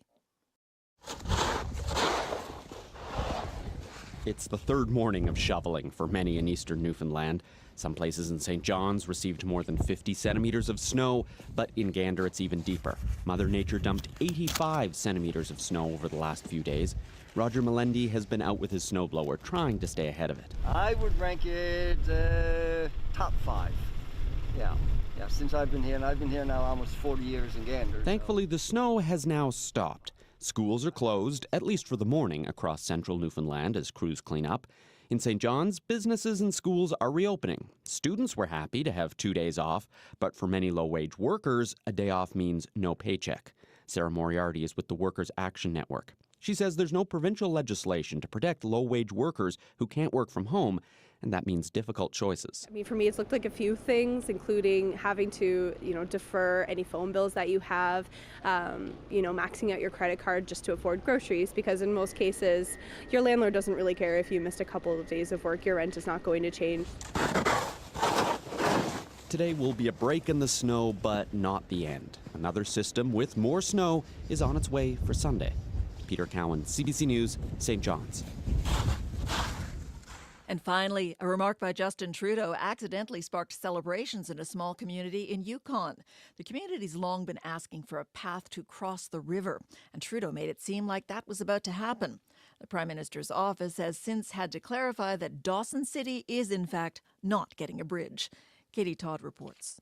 We're building projects like a new bridge over the Yukon River in Dawson City. When George Filipovich sat at his computer on Wednesday night and heard those words, it sent him into a celebratory frenzy. I was very happy. I was looking after my friend's dog, and I hooped and hollered. I gave him a treat. I baked myself a very nice dinner. Filipovich lives in Dawson, which straddles the Yukon River. His suburb is currently severed from the rest of town. Normally there'd be an ice bridge to drive across, but this winter it's been too warm. In summer there's a ferry, although as Dawson Mayor Bill Kendrick is all too aware, it's been increasingly plagued by mechanical problems. So a significant investment's going to have to be made sooner or later in something. But alas. Wrong river, wrong highway. I mean, it's a complete confusion. Yukon Party MLA Stacey Hazzard says the Prime Minister got it wrong. The federal government is in fact funding a new bridge in Teslin, about 700 kilometres away. It seems outdated material was to blame for the blunder. The Prime Minister's office claims they originally provided money for a bridge in Dawson City and the Yukon government rerouted it. Either way, the Dawson Mayor sees a silver lining. We can thank Prime Minister Trudeau for making mention of a new bridge in Dawson City. It has certainly got people talking. The faux pas forgiven. It's all water under the bridge. Katie Todd, CBC News, Whitehorse. Recapping our top story, Russia's prison service says jailed opposition politician Alexei Navalny has died. The fierce critic of Vladimir Putin was serving a 19-year sentence in a Siberian penal colony. That's the latest national and international news from World Report. I'm Helen Mann.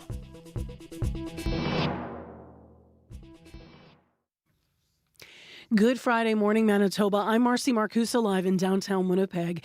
This hour on the show, we will continue our series on youth violence by hearing from the kids. You have to learn how to fight, because I got to watch my back every second. Got to watch everyone around me. I got to know who's there around me. I just act way older than how old I am now today. Like, I don't act my age. Two teenage girls in Winnipeg sit down with one of our producers. This is Information Radio.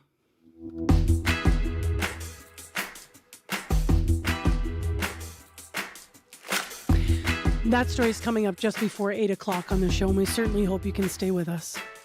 In addition to that story, we also are going to be dipping into medical assistance in dying. Our mental health columnist this morning shares thoughts about the ongoing debate about MAID in relation to people suffering solely from mental illness.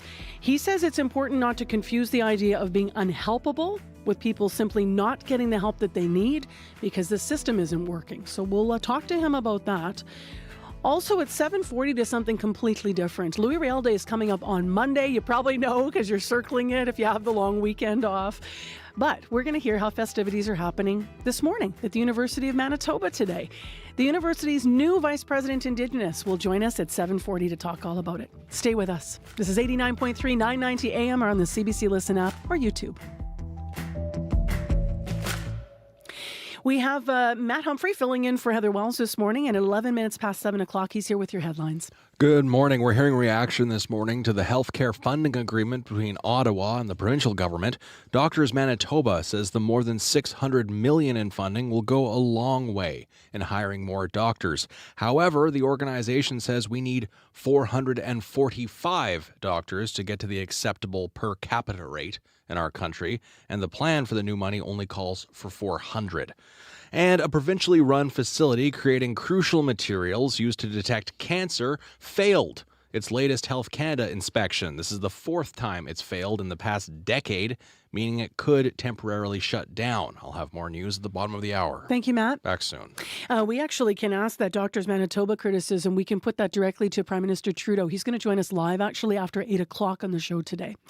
Right now, it's time to get out there and find out what's going on in the cold Friday weather. Yeah, what's going on out there? It's currently minus 20 degrees and clear. However, it's chilly, so you might just need to bundle up as you step out of for the day. Throughout the day, Winnipeg, get ready for mainly sunny day with the high of minus 11, but the catch is the wind chill. It's going to be feeling like a staggering minus 32 this morning, and that's a risk of frostbite in minutes. So you need to bundle up, cover those layers, cover the exposed skin, and you stay warm. Tonight will be partly cloudy with a chance of flurries, and then the cold wind will make it feel like near minus 19. But for folks around, Brandon, Thompson, Churchill, Gimli, Dauphin, Steinbach, and Morris, it's similar stories. The temperature is chilly, the winds are biting, and the frostbite is something you really, really need to put into consideration today. But Winnipeg, we're at minus 20. All right, thanks, Abby. You're welcome. Corey Funk is in now with our commute news. Yeah, that wind that just cuts right through you. This morning I wore my light running jacket. May as well have been wearing a mesh t-shirt. Poor choices. Poor choices. Where's your other jacket? You didn't put it away. You just forgot it? No, and it's just amazing how short my weather memory is. Yeah. It's I'll be fine. It's only minus 20. And then, ouch. Yeah, it's funny how that works. Looking to your commute right now, the biggest issue out there right now, there's a multi-vehicle collision blocking the northbound curb and middle lanes on northbound Kenaston at Grant. So you can still get around on the median lane, but as you can imagine, that's causing some pretty big backups right now. You can turn right onto Grant, says AJ, who called our commuter line to avoid that as well if you can. Another thing to keep an eye out for, if you're noticing traffic is slow on the north perimeter between Pipeline at Route 90 at the railway tracks there, got a call from Brian probably about 20 or so minutes ago about flashing red lights at the railway there. The barricade, there's no barricade arms or anything like that, but there wasn't a train at the time, and people were kind of stopping and be like, is there a train? And they would carry on. There may be a train now, so that just heads up there. And if there isn't, make sure to still stop and look if there is one of those lights are still flashing. So be careful there in that intersection and be patient if things are slow. I'd love to get an update on that or anything else that you're seeing out there on the roads, on the highways, on the bike lanes, on the sidewalks, which are pretty grippy right now. Give me a call, 204-788-3093.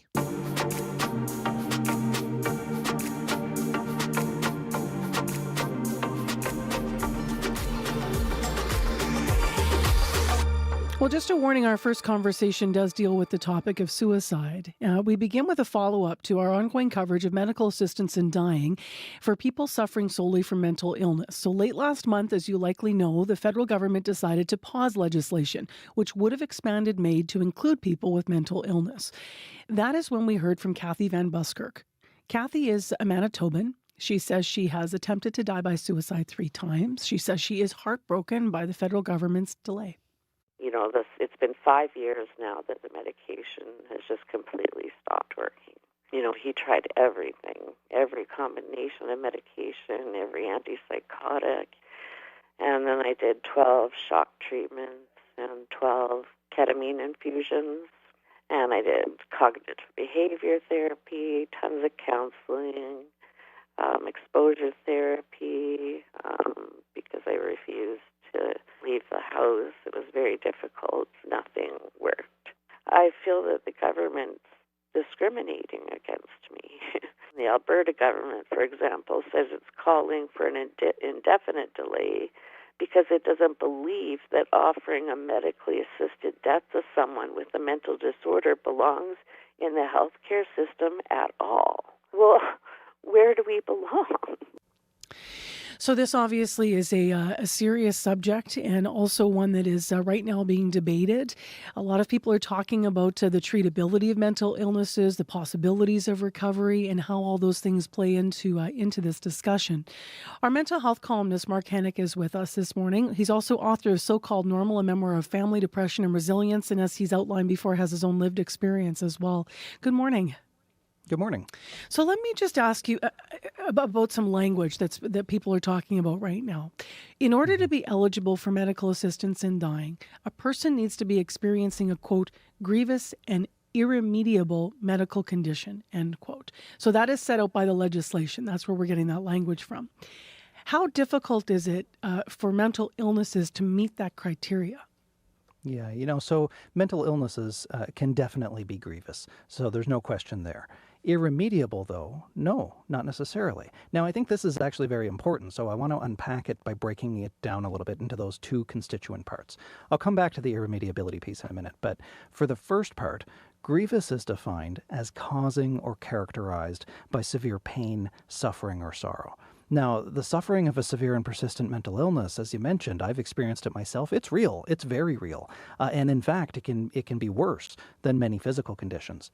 But I think it's important to remember here that suffering is a symptom. Suffering's an outcome that is caused by something else. And MAID has been framed as healthcare, as a terminal treatment for this symptom, without actually really doing anything to address the causes of the symptoms. How do assumptions about mental illnesses and ideas about whether they're treatable or not play into the conversation right now? Well, I think this is actually the key issue here. Whether suffering is treatable or not, remediable or irremediable, that really concerns the why behind the suffering. The why matters. If it didn't, MAID would just be doctor-administered death on demand for no reason at all.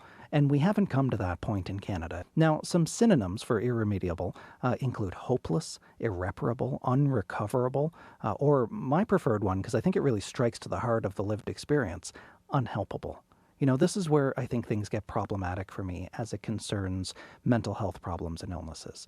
There's some people out there, probably a lot of people, who believe in the incurability or even just the unimprovability of mental illnesses. I'm not one of those people. I just don't have the data to support that conclusion, and I'm a data-driven guy. But being a proponent of radical recovery, it's also not Pollyannish. It's based in the available science, which shows that people routinely recover, even from severe and persistent, even long-term mental illnesses.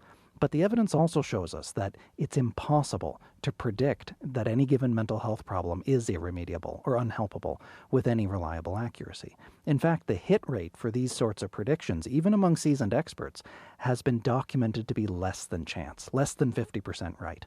I think there's ample evidence which tells us that the apparent irremediability of suffering is caused not by our symptoms of our illness, but by our systems in which they operate. Which means then that we're confusing unhelpable with unhelped. And that's a critical distinction. Just because our systems have failed to help people, it does not therefore mean that they're unhelpable. What contributes to the idea that people in situations are unhelpable? Well, I think the explanatory model that we use to think about any given problem, it often determines the solutions that we then go on to propose. So to use depression, since that's the most common case here, depression results from a complex interaction of social, psychological, and biological factors. So there's at least 3 explanatory models at play here, often overlapping. Which one do you think we use most often? Well, when people feel hopeless and helpless, as we just heard in the clip at the top of our conversation, sometimes they'll say things like, they've tried everything.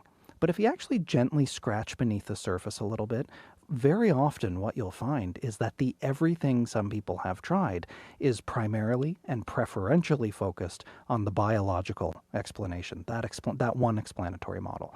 And that's because those are the most accessible treatments. They've rightly been destigmatized in part, so they offer the path of least resistance.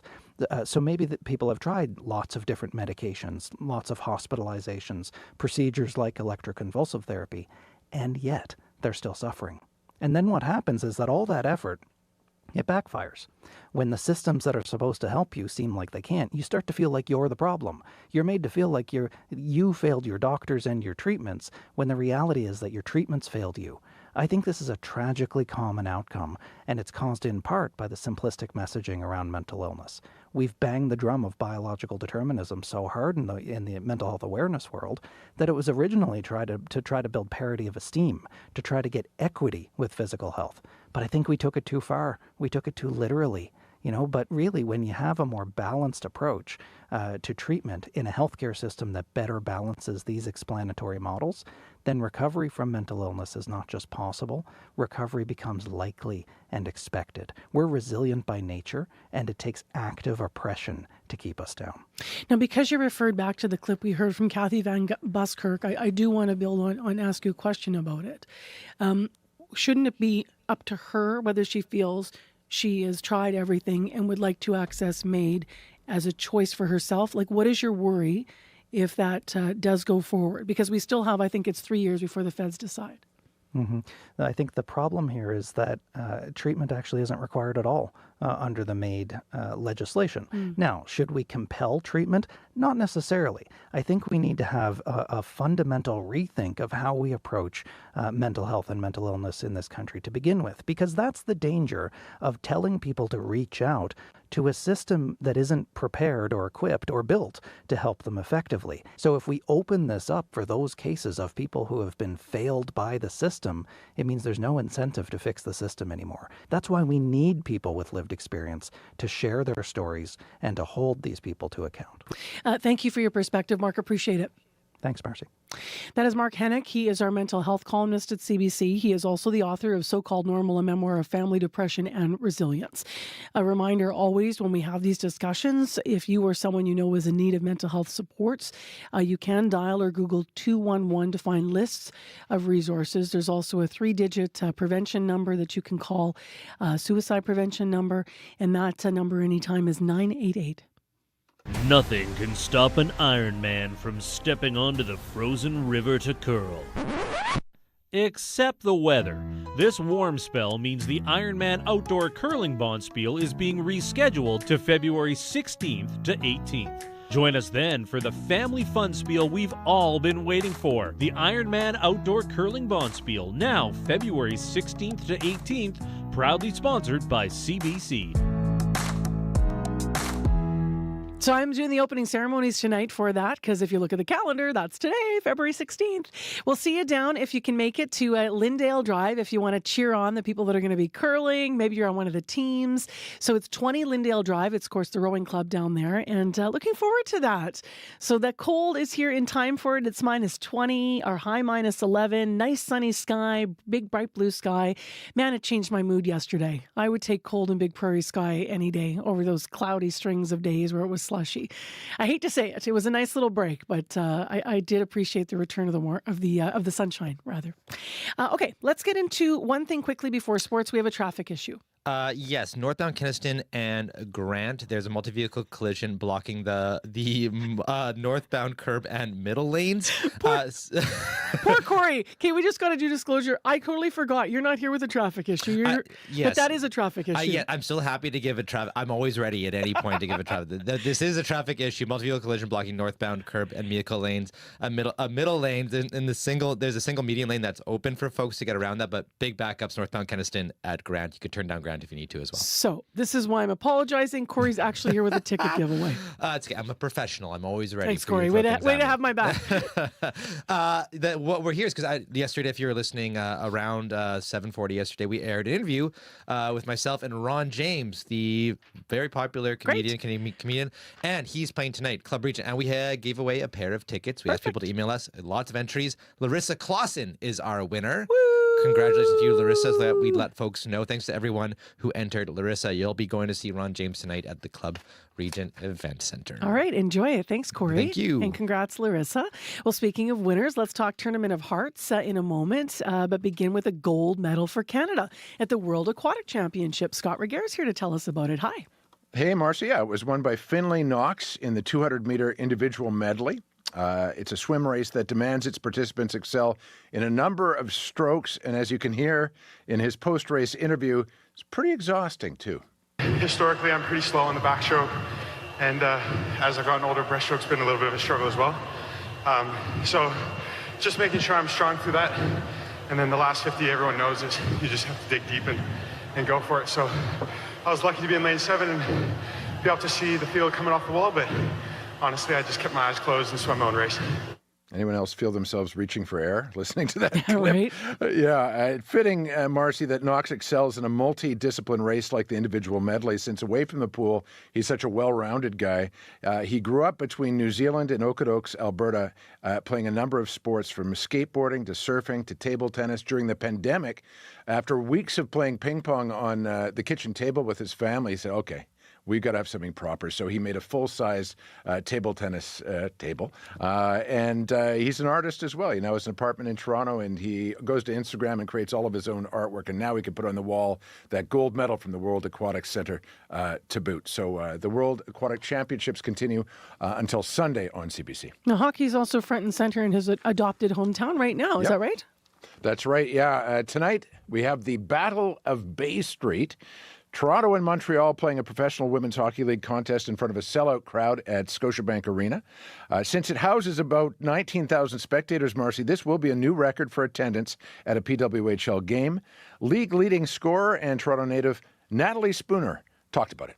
I'm so excited. This is what you kind of dream of professional hockey. I grew up watching the Leafs, and you saw them playing at the big stadium, and you just thought, wow, like if I could do that. And I think it's equally as exciting for the fans, equally as exciting for the girls that we get to go out there and play in front of that many fans. And it's crazy that this is like bigger and better than I could have ever imagined. Tonight's game won't just set a PWHL attendance record, Marcy, but a new mark for women's hockey in any competition, including the World Championships or the Olympics. Good things. The teams playing tonight are both in Fime Feder. Montreal, if they win, they go top of the league. And if Toronto prevails, they'll be in a tie with Montreal for second place in the standings. Let's finish with curling. What are you going to be watching as the Tournament of Hearts starts today in Calgary? Jennifer Jones. The Winnipegger, considered by many to be the greatest female curler of all time, will be competing, of course, in her final Scotties. Incredibly, it's Jennifer's 18th appearance at the Canadian Championships. CBC asked her, Marcy, whether her pending retirement in the four-player game will be on her mind. I'm trying not to, because I have this motto to enjoy the moment. Enjoy every second of every moment of every day of my life. So I'm trying not to get too ahead of myself, because I know I'm going to be sad. And as much as I don't want to be sad, it is going to be hard to say goodbye to something that I love so much. And I'll still be involved in the game. I don't know what that's going to look like yet. So it's not going to be a goodbye forever. But I sure do love sliding over those Scotties Hearts. Jennifer will play her first game tomorrow against Nova Scotia at 2 Central Time. Aside from Jones, there will be 3 other rinks from Manitoba at the Scotties, Marcy. As defending champions, Gimli's Carrie Anderson will be Team Canada. She's going for a 5th straight national title, something that has never been done before. Game 1 of her tournament, it goes tonight, 7 o'clock against Quebec, and we have Caitlin Laws as well in action at 7 against Alberta. And the final Manitoban rink, Winnipeg's Kate Cameron, she starts tomorrow against New Brunswick. Have an awesome weekend. You too, Marcy. That is Scott Regehr with Morning Sports. Well, speaking of weekends, we have a long weekend coming up in Manitoba. Louis Riel Day may be Monday, but the University of Manitoba, as we've been saying, is celebrating today. We're going to hear more about the events being planned on campus and hear a little music. And we'll have a conversation with the new Vice President Indigenous of U of M right after your CBC Winnipeg News. This is CBC News. At 7:30, it's minus 20 and mostly clear over downtown Winnipeg. We're looking for mainly sunny skies today. It's good to be with you this afternoon, or morning rather. I'm Matt Humphrey. Family physicians in Manitoba say Ottawa's promise of money to hire 400 more doctors will be a huge improvement. The funding is part of more than $600 million for healthcare in Manitoba over the next 3 years. Dr. Candice Bradshaw is with Doctors Manitoba. She says the funding won't be enough to recruit the 445 physicians Manitoba needs. Bradshaw says her group is watching to see that the province actually spends the money on hiring new doctors. So that's an area of caution. Once bitten, twice shy for us. We like to see some accountability and transparency when it comes to how this money is spent and whether it is meeting targets. That always hasn't been the case in the past. The previous Tory government had been accused of squirreling away federal funding instead of spending it on what Ottawa intended. A Winnipeg man says he hasn't been able to eat solid foods for more than 2.5 years. Daniel McClelland lives off a liquid diet of foods like soup, protein shakes, and yogurt because he cannot open his mouth. The 38-year-old is waiting for a total jaw joint replacement surgery. The complex procedure cannot be done here in Manitoba, and he was referred by his Winnipeg oral surgeon to a specialist in Mississauga in June of 2021. McClelland says he's been on the wait list now for nearly 3 years and still does not have a surgery date. I do go through a lot of pain.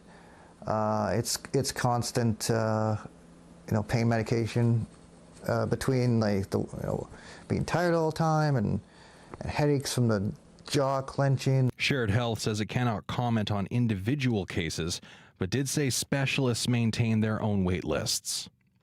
A Winnipeg facility that creates medical isotopes to detect cancer has failed another Health Canada inspection for the 4th time in the past decade. The regulator found the Winnipeg cyclotron facility mishandled test results, didn't follow proper sterility practices, and inadequately trained its workers. It's now at risk of being temporarily shut down, which means people waiting for tests could have to wait weeks longer. Dr. Daniel Levin is a nuclear medicine doctor at HSC who works with the facility. I think that it's a small operation that's been generally underfunded. It has very good staff that are there, but it doesn't have enough staff to meet all the requirements. Shared Health says changes have been made to address Health Canada's findings. The Russian prison service is reporting imprisoned opposition leader Alexei Navalny has died. However, at this point, there's been no other confirmation. And Navalny's family and legal team are in the process of verifying proof of his death. Briar Stewart has your details. Alexei Navalny's lawyer is flying up to that very remote prison colony where he has been since the end of December to confirm his death. And even though the only confirmation we're getting right now is from Russia's prison service, I think there had been fears about this for quite some time. Navalny, who had been in jail in Russia since 2021 after he returned from Germany while being treated for a poisoning, was jailed right away. He's been in prison for crimes what are largely considered trumped-up charges. He was facing decades in prison, and in December, he actually disappeared for 3 weeks. He was moved from a prison that was closer to Moscow to one above the Arctic Circle. And there was a lot of concern about how he was being treated. He was frequently put in solitary confinement. And so right now, we do have this information from the prison service, and we do expect to hear more from Navalny's team later. That's the CBC's Briar Stewart reporting from London. The man who was fatally shot by Winnipeg police on Tuesday has been identified by his family now. They tell the CBC his name was Bradley Singer. But a family spokesperson says they don't want to comment publicly until the Independent Investigation Unit finishes its report. Manitoba's police watchdog says a 59-year-old man died after officers went to a home on Magnus Avenue to take the man to hospital for an involuntary physician examination. And finally, in other news, that sound is a goose call, but it wasn't made by a goose. It was made by a former goose call champion at the Northern Manitoba Trappers Festival in the Paw. Today is day 3 of the 5-day annual celebration. It features a full slate of events in the King and Queen Trapper competitions. Chris Perchaluk is the men's defending champion. He says his northern lifestyle prepares him for the competition. Try and stay in shape. I trap and fish and hunt and all that stuff, so it kind of fits hand in hand with it. And I don't know, a little bit of maybe stupidity too. Along with goose and moose calling, the King Trapper competition includes a pack race, axe throwing, pole climbing, and around 20 other grueling events. And that's your CBC News from Winnipeg. I love those callers, Matt. Thank you. Oh, back soon. All right. Take care of Matt Humphrey, filling in for Heather Walls this morning. And this morning, it is cold, baby, which is exactly what they need for the Trappers Festival and Festival and curling events. So it arrived just in time for this long weekend. Abby is here to walk us through our regional forecast at CBC. It sure did came in the right time. It's clear out there. It's chilly. We're at minus 20 in the city. Throughout the day, get ready for mainly sunny day with a high of minus 11. But the wind chill is going to be making it feel like minus 32 this morning. I need to emphasize on that because there's a risk of frostbite in minutes. So you need to bundle up and stay warm. Good morning, Brandon. You're currently at minus 25. The Westman region is going to be seeing clear skies and a high of minus 11. And the wind chill is going to be feeling like minus 40 this morning, so be cautious of frostbite. Also, Thompson is currently at minus 29, mostly cloudy with light snow expected today. You'll be seeing a high of minus 15, but the wind chill is going to be feeling like minus 37 this morning. Churchill is at minus 31, Gimli is at minus 26. The Interlake region is currently seeing clear skies, and you'll be heading to a high of minus 11. Dauphin at minus 19, Steinbach at minus 21, Morris at minus 19. All right, thanks, Abby. You're welcome. And Corey Funk is here with a roundup of our Friday commute. Yes, so far the biggest issue out there is at northbound Kenaston and Grant. A multi-vehicle collision is blocking that northbound curb and middle lanes on Kenaston. You can just squeeze around it with that median lane to get by. So it's, as you can imagine, that's causing some pretty big backups on northbound Kenaston. So if you do want to just avoid that altogether, you can turn right onto Grant still to get around that. That's what AJ called our commuter line to let us know about. If you see anything else going on out there, give me a call on the commuter line. That number 204-788-3093. All right. Thanks very much, Corey. Thank you. 23 minutes to 8 o'clock. Thank you for joining us this morning on Information Radio here on CBC, or maybe you're listening on 89.3 FM as mentioned, or on the app, or maybe you're watching on YouTube. So good morning, everybody on YouTube.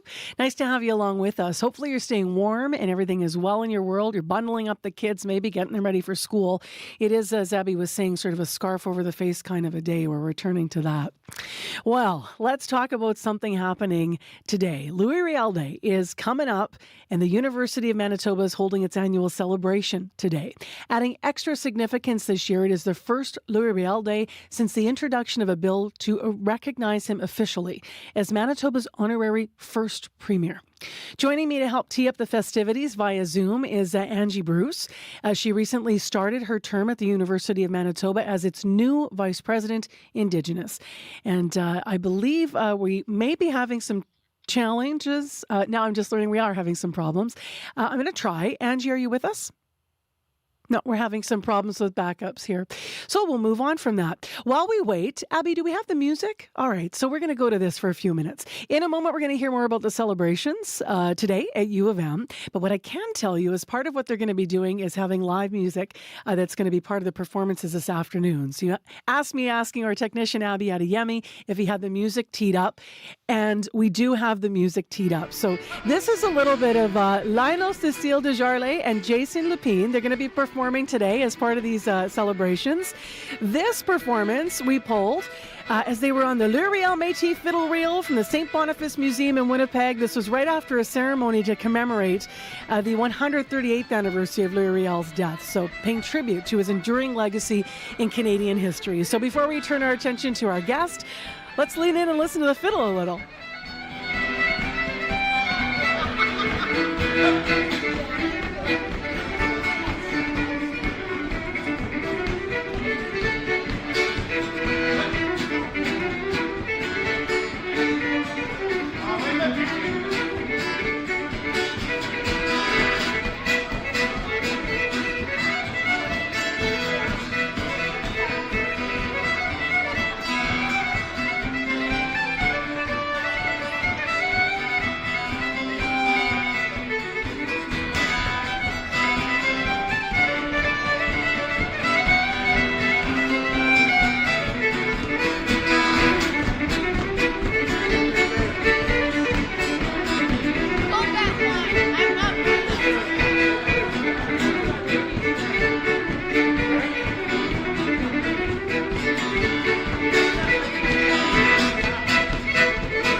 we got you in the spirit now, I bet. Lionel Cecile Desjardins and Jason Lupine, this is from an earlier performance, but they're going to be live this afternoon at 1 o'clock performing at the University of Manitoba. And guess what? They're even, I understand, going to be teaching you how to jig over there today as they celebrate Louis Riel Day. We have now hooked up via Zoom with Angie Bruce, who recently, as I mentioned, started her term at the University of Manitoba as its new Vice President Indigenous. Good morning. Good morning. Thank you for having me today. Congratulations on your new position. What does it mean to you? Oh, this is such an honor to me. This is where I come from. So I'm a member of the Red River Métis Nation. I come from Saint Laurent, Manitoba. This is my territory. And so I'm very excited to have the opportunity to come and work back in Manitoba and really work with an institution that is driving reconciliation forward. So really excited to be here today. Now, as I mentioned, we're hearing some of the things that are planned to celebrate Louis Riel Day at U of M today in advance of Louis Riel Day. This will be the first Louis Riel Day on Monday since the province brought in the bill, recognizing Riel as the first honorary premier. How special is that to you? Well, I think this is a wonderful, wonderful example of what reconciliation looks like in action, because not only does the bill recognize Louis Riel as the first honorary premier, what it does is it actually asks educators across the province to teach students about Riel's contribution to the history of the province. And it actually asks the minister as well to change their curriculum. So it's going to change the stories that we hear in our schools, that our students are going to learn about what the history is. And to me, that is true reconciliation in action. Through your lens, Angie, what is the biggest thing that you hope will change in the retelling of the truth and that history of Louis Riel? What's the thing that you have heard over the years leading up to this that you've said, that's not quite right, or that debate is valid, but we should also understand this? Well, I think that there's a clear misunderstanding of who the Métis are. Who are the Métis? How do you become Métis? And as a Métis person, to me, that is one of the biggest challenges. We hear a lot about individuals claiming Métis identity and what that means. So to me, changing the history, acknowledging the nation and where it came from and the foundations that we laid for our rights as Métis people is critical to that creation of the understanding of who we are as a people. I can't help but ask what's behind you. Radio listeners can't see this. You have beautiful artwork behind you. I don't know if you want to nod for a moment and just describe it or tell us a bit about it. It's a bison. It is. It's a bison. I was gifted with this. I did some charitable work for an Indigenous organization, and one of the artists actually painted the bison for me, in particular because she knew I was Métis. And of course, the bison is not only a symbol of Manitoba, but a symbol of the Métis people in terms of the resilience, the strength, and walking into those storms. It's gorgeous. Some of the, a lot of Métis people that we've spoken to in the province, I mean, over the years, I've been on the show for many years, have expressed some people grew up with a full sense of identity and pride, and it was celebrated in their homes. And others expressed that they actually didn't have that around them. What would you like to say to Métis people, and even students today who are going to be learning about identity, about that? I'm wondering, I'm not sure what your own history was with your identity and being able to own that for yourself as a Manitoban. I had a mix of both. So I had one side of my family that was very traditional and was very proud of who they were as Métis people. And that side of the family really grew up with that identity. And I attribute that. I was always proud, and I attribute that to my grandmother Lambert, who instilled that in me. And then I had the other side that actually was a bit more fearful in terms of expressing who they were. That has changed significantly. And part of those changes are coming from how we see Métis, how do we see Indigenous people in this country. And I think reconciliation has been a key component to that moving forward. So what we're trying to do at the university and through this event is not only reflect on Riel's legacy and history and what he's done for Métis rights and the founding father of Manitoba, but we want to honor Métis identity. We want to look at Métis history and kinship ties because we want to create those safe spaces for Métis students at the university and really create that understanding and education for everyone. I know that you've just stepped into your new role, but do you have something that's top of the list about what you hope to achieve over at U of M? So it was wonderful where I stepped into the university because it had such a great foundation already there. There's an openness there. I think there's an understanding that there needs to be different ways of doing things, and there's a lot of work already taking place. So one of the things that when I met with the elders, they told me is we need to move. So we've started with the truth part, which is learning the education components, really understanding the histories of Indigenous people and what that means. Now we need to see the actions. So I've been asked by the elders to really start focusing on what are those changes that we need to make from policies and programs and supports to make sure that the environment at the university is open, that we're breaking down those barriers and we're ensuring that everybody is welcome in that environment.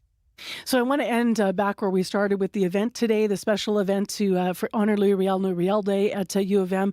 Can you jig, or are you going to be one of the people learning in the lessons? I can. I actually was on the Western Hour way back in the day, jigging. No so way. It is one of the things. I totally was. How I was old one were of you? those. I would have been about 5 or 6 years old. Amazing. And the Western Hour came to St. Laurent, my community, St. Laurent, Manitoba, and I was one of the people that were on the stage jigging away. Oh, it's so cool. I've tried it once clumsily as a Ukrainian woman that has no business trying it. I was terrible at it, Angie. It was awful. Congratulations again on your role. Enjoy the day with the students at university today, and I'll mention when the doors open. Can anyone go? Yes, it's a free event and everybody is welcome. Perfect. Thank you so much for being with us via Zoom on CBC. Thank you. That is Angie Bruce. She's the new Vice President Indigenous over at the University of Manitoba. So those celebrations kick off for Louis Riel Day at 1 o'clock. So you can check it out at 65 Chancellor's Circle. And as I mentioned, there'll be opening remarks, there'll be lunch, jigging lessons, and then live entertainment with Jason Lupin and Lionel Desjardins. There are stories you just can't stop thinking about. They take you somewhere, they introduce you to someone, they share something new with you. Liftoff. Those are the stories you want to share with your friends, and CBC's award-winning documentary team is bringing them to you every week on Storylines.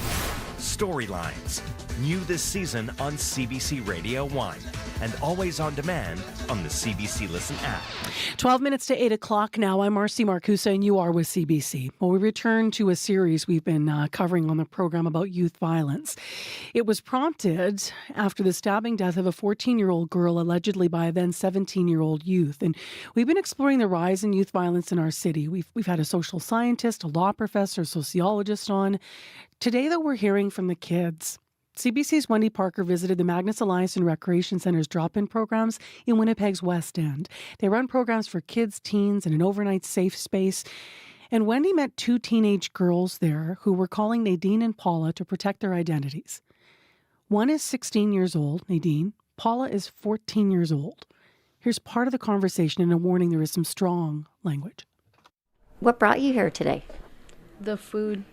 The food. What do you like about being here? Nothing. I just come to chill. Yeah. Do you feel safe here? Yes. Yeah. What does that mean to you to feel safe here? Like, where do you feel unsafe? Nowhere. Nowhere. Okay.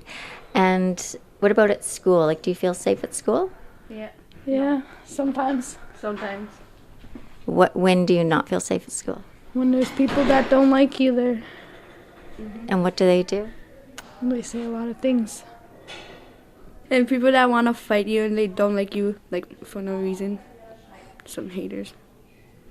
So people pick fights with you? Yep, because they're jealous. Yep. And they're mad. They're mad? What do you mean they're mad? I don't know. They're just, like, beefing me for no reason. Because, like, I don't know why. I did nothing to them. How do you handle your emotions? Like, if you feel sad? I just keep it in to myself. Only, like, to my best friends, like that actually been there for me, and my family. Not all of them. Only my auntie. That's it. That's the only person. My sister and my auntie. That's it. Tell me more about your family. It's just straight up toxic, and I hate everyone in it. You said your family's toxic. Do you feel safe at home? Sometimes. And what about times you don't? When they're doing drugs in the house or drinking. But then I just leave at the same time, so it doesn't even matter. So tell me about like kids at school, like the kids that are mean. What are I really they? don't go to school though. That's the problem. Yeah. Oh, when did you stop going to school? Last year. Why did you stop going to school? Got into too many fights. Then they didn't let me back. Then I tried to go to a different school. They didn't let me. Took too long. Still waiting. Didn't call me. Didn't tell me if I couldn't go or not. Just didn't bother. So what do you do during the day? Kind of just stay home and get high. And then go out with them. And walk around. Do you miss school? No. Just prefer not to be in school. I had to grow up too fast to be in school.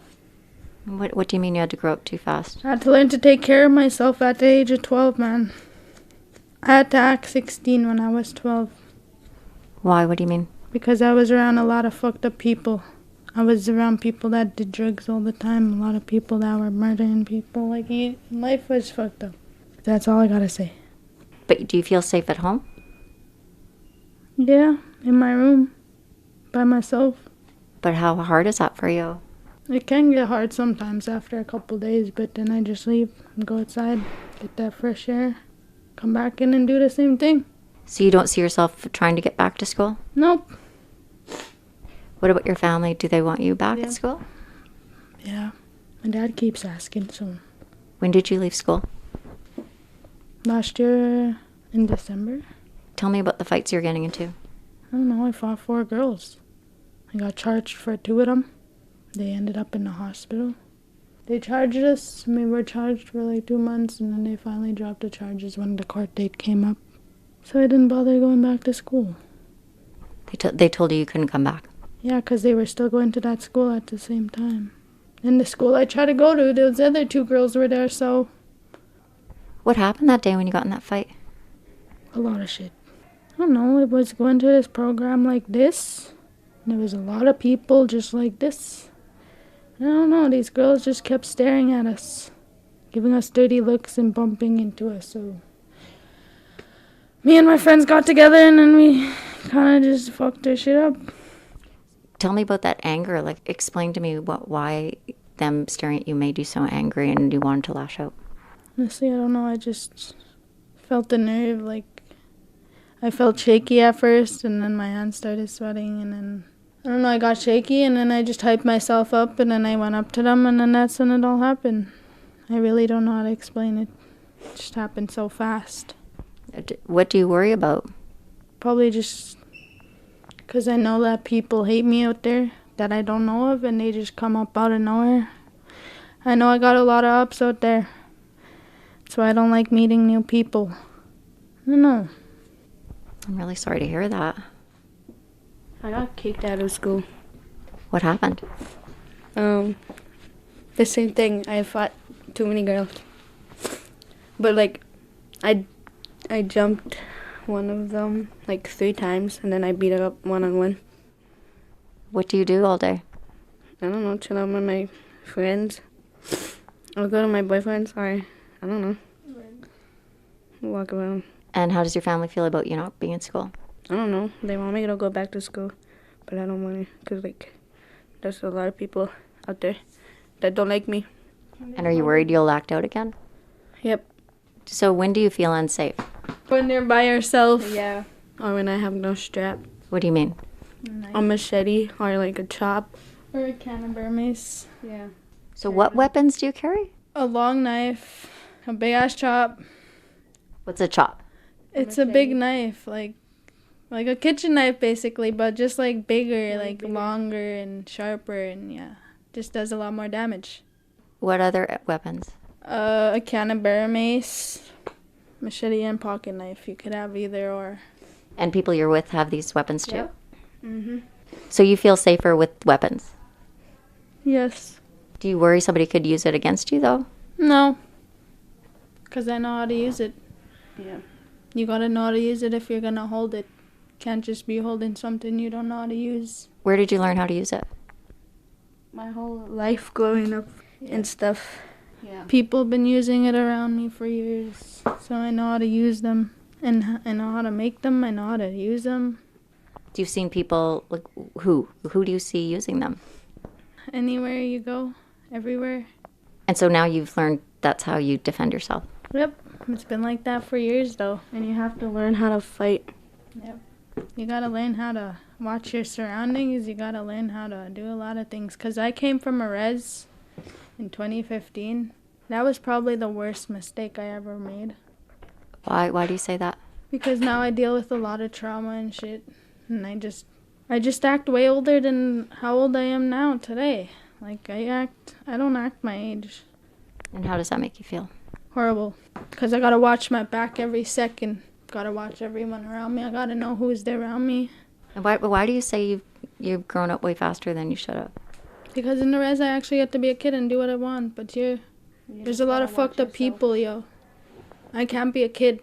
There can't be anyone watching me now. I gotta take care of myself. I gotta feed myself. I gotta get myself some clothes and shit. Like, I never used to do that in the res, yo. Now I gotta do that for myself. All of that. I gotta protect myself. Someone comes at me, I gotta fight for myself, you know? Do you ever see a point, though, where you won't use violence or you hope you don't need to react that way? No. There's just always gonna be violence in my life. I just think so. I don't know, I just deal with too much trauma, man. There's just a lot of things I learned when I moved here, man. A lot of kids doing a lot of things they shouldn't be doing today, and I'm looking at myself, looking at them. I feel bad, man. It hurts, man. But I'm still here. It's crazy. I just had to learn so fast. I had to take care of myself. There was a conversation with CBC's Wendy Parker, who was at a drop-in center in Winnipeg's West End. She spent an extensive amount of time there through an afternoon and through a night and met those two teenage girls, 16-year-old Nadine and 14-year-old Paula. CBC is not providing their real names to protect their identities. That is the next piece of our series. Hearing from the kids, our series is on youth violence. And where do we go from here? After 8 o'clock, we'll ask the Prime Minister about youth violence in Canada. Next week, on Tuesday, we hear from a 20-year-old in Winnipeg who also uses that same overnight drop-in in the city, who says he feels like a ghost in our city. It's 2 minutes to 8 o'clock now, and Matt Humphreys here with headlines. Yeah. Members of Winnipeg's Filipino community gathered last night for a vigil around the site of where John Lloyd Berrien was killed 2 years ago. He was killed while working at a Winnipeg beer vendor during a robbery. A person pleaded guilty in connection with the death and is now serving time, but John's mother says that's not enough. We'll hear from her after World Report at the bottom of the hour. All right, thank you, Matt. Back soon. Keniston and Grant, a traffic update. The motor vehicle collision there has cleared. All lanes are open. It's minus 20 in Winnipeg, will be around minus 11. So as I mentioned, Prime Minister Justin Trudeau joins us live after 8 o'clock to respond to our series on youth violence, to talk about the healthcare announcement that's in the news this morning, the money coming Manitoba's way, announced officially yesterday. So we'll ask Justin Trudeau all about the details. In addition, we're bracing for an announcement later today on the controversial silica mining project in eastern Manitoba. We'll refresh your memory. Tom Power.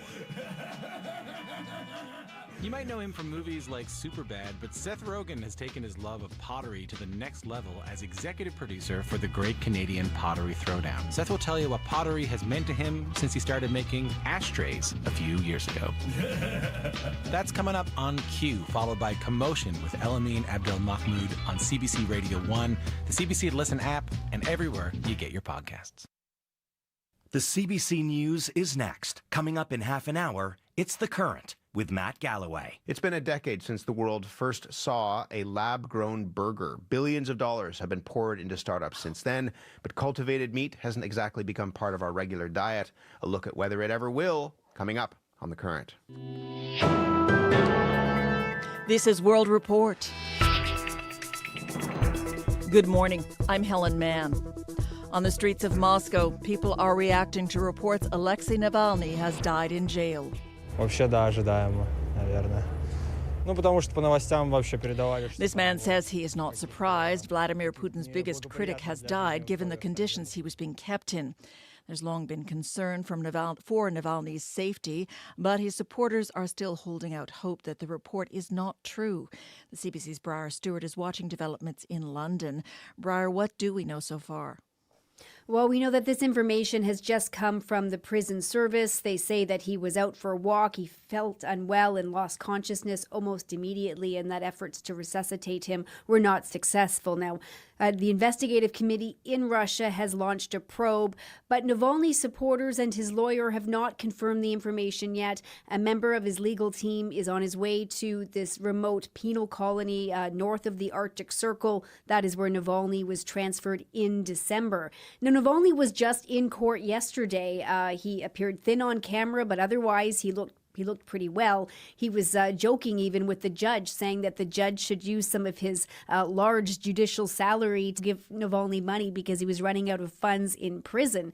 And Navalny's lawyer said that he thought everything was normal. So I think there is a lot of shock, also just skepticism. We have to remember that back in 2020, Alexei Navalny nearly died after being poisoned by what Western officials said was a banned nerve agent. Navalny blamed the Kremlin for trying to assassinate him. The Kremlin has denied that. But Navalny has been in prison in increasingly harsh conditions since he returned to the country in 2021. He is really the Russian opposition leader who was banned from running previously for the presidential election, and he was facing decades in jail. His supporters inside Russia and outside were really very concerned about him, that he could deteriorate and even die in prison. And as we wait for confirmation from his supporters, it really does appear that that is what has happened. Briar, thank you. You're welcome. CBC's Briar Stewart in London. Reaction is pouring in to reports of Navalny's death. Foreign Affairs Minister Melanie Joly says it is a painful reminder of Putin's continued oppressive regime. She made the comments at the Munich Security Conference. We are also hearing from Ukrainian President Volodymyr Zelensky. Олексій Навальний, очевидно, він убитий Путіним. Zelensky says, obviously, Navalny was killed by Russian President Vladimir Putin. He says, Putin doesn't care who dies as long as he retains his position. The CBC's Richard Matten is following what other leaders are saying about the reports of Navalny's death. Richard, what are you hearing? Now, the White House says it's actively seeking official confirmation of Navalny's death beyond a statement from a Russian prison, but that hasn't stopped top administration officials from responding. Moments ago, Vice President Kamala Harris spoke at a Munich security conference saying if Navalny's death is confirmed, this would be a further sign of Putin's brutality. Secretary of State Antony Blinken, also at that same conference in Munich, said if Navalny's reported death is accurate, it only underscores Russia's weakness and rot. Earlier, National Security Advisor Jake Sullivan went a step further in a live radio interview when the news was breaking. If it's confirmed, it is a terrible tragedy. And given the Russian government's long and sordid history of doing harm to its opponents, it raises real and obvious questions about what happened here. Now, British Prime Minister Rishi Sunak posted on social media calling it terrible news, adding, as the fiercest advocate for Russian democracy, Alexei Navalny demonstrated incredible courage throughout his life. Now, U.S. President Joe Biden has not issued a statement yet, but back in June 2021, he was asked specifically what would happen if opposition leader Alexei Navalny dies. His response, I made it clear to him, meaning Putin, that I believe the consequences of that would be devastating for Russia. So the president has several public events today in Pennsylvania, so we may hear from him sometime this afternoon. Richard, thank you. Thank you. The CBC's Richard Madden in Washington. In Ottawa, opposition parties are accusing the Trudeau government of trying to send different messages to different groups about the war in Gaza. They're reacting to the leaked recording we played you yesterday of Liberal MP Rob Oliphant criticizing the government's response to the war. But as Evan Dyer reports, it appears those comments haven't got him in trouble with the party, at least not yet.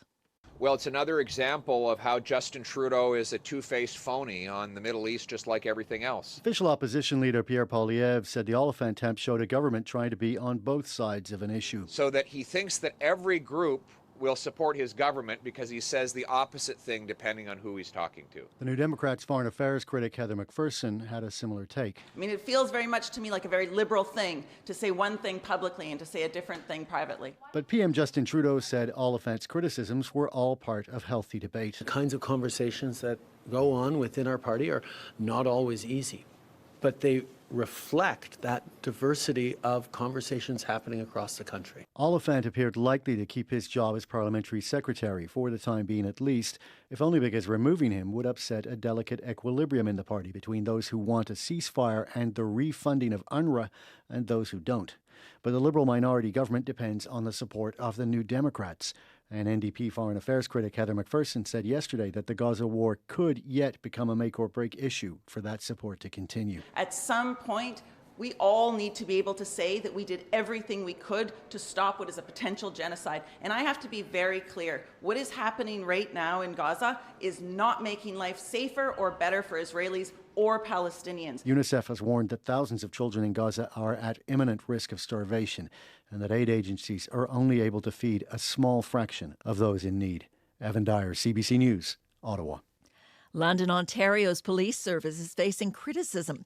This after sending a team of officers to an international competition. At issue, they trained with a Russian unit whose members are accused of committing atrocities in Ukraine. The London Police Board says it has launched a review. It was the only Canadian police service at the competition, which was held in Dubai. Venezuela is kicking workers with the UN's Human Rights Office out of the country. They've been given 3 days to leave. The government accuses the agency of conspiring against the country. Journalist Mary Trinamena has more from Caracas.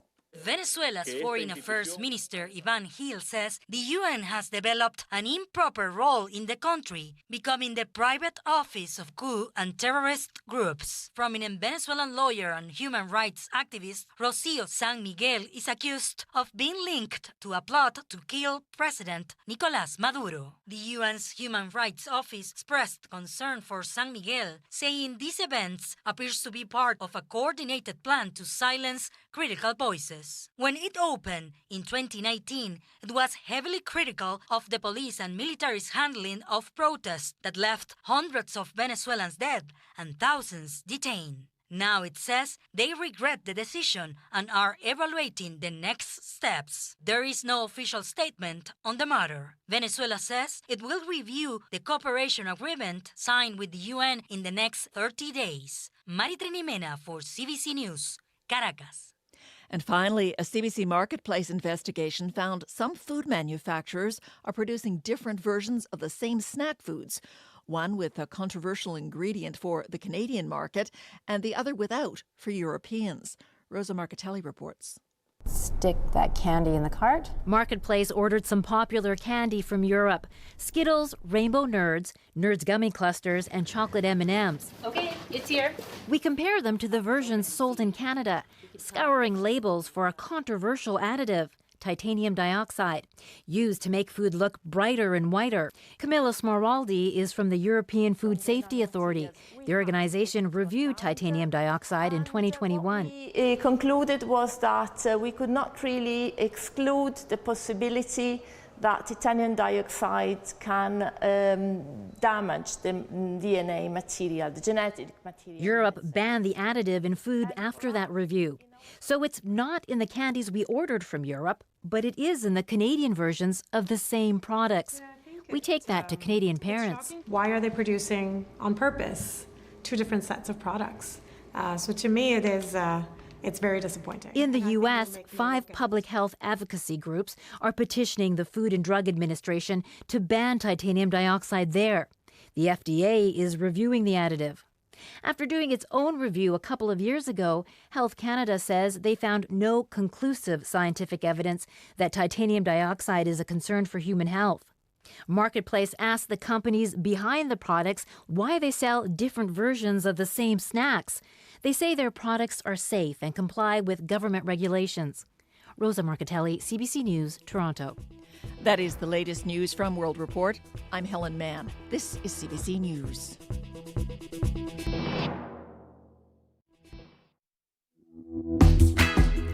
It's Friday, folks. Thanks for starting your day with us. I'm Marcy Marcusa. This is Information Radio. You might be listening on 89.3 FM, 990 AM on the app, or watching on YouTube. I always like to give a nice big smile and hello to our YouTube viewers.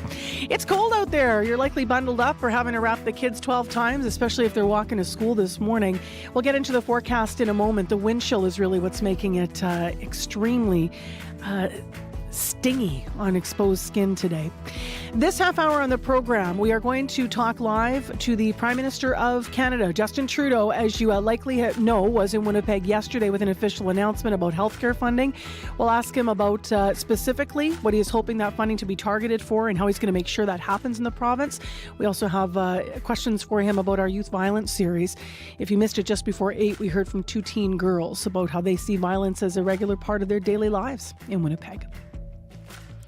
I also want to mention that we are waiting for a big announcement today at 10 o'clock on the CO Silica mining project in eastern Manitoba.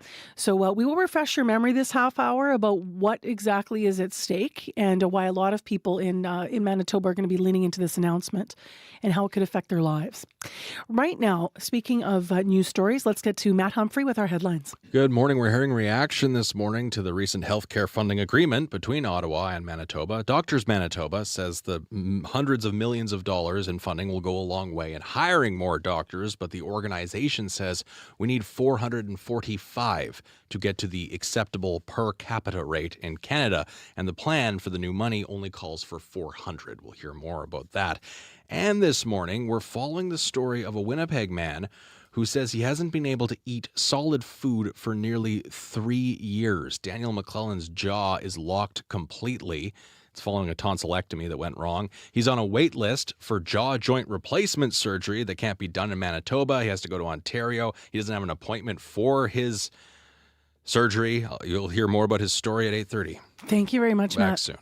Let's get into this forecast I was alluding to. I noticed the light snow just started up in Thompson. What's it going to be like in Winnipeg today? A chilly start for Winnipeg, minus 20 degrees under clear sky. But later we're going to see the sun take the center stage, and it's not just going to get warm. It's chilly, but you will be expecting that mainly sunny conditions to stay with us, and a brisk wind from the southwest, 20 gusting to 40. Now we're going to think the sun is going to be warming things up. But nope, the high for today is just going to be minus 11, and resulting from the wind chill, it's going to feel like minus 32 this morning, which means frostbite is going to be happening if you're not covered. And this is the same for like folks across the province from Brandon all the way up to Churchill and Thompson.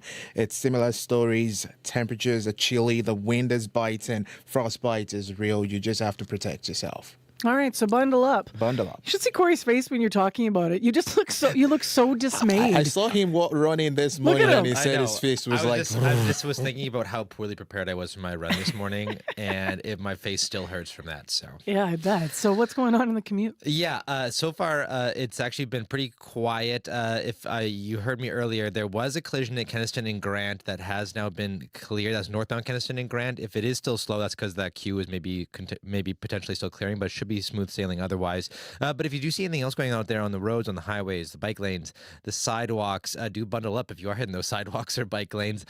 Give me a call, 204-788-3093.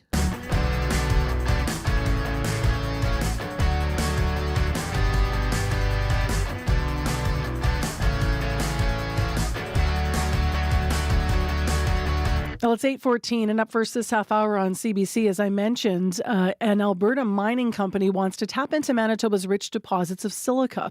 And today, we're going to know more about whether or not that's going to happen.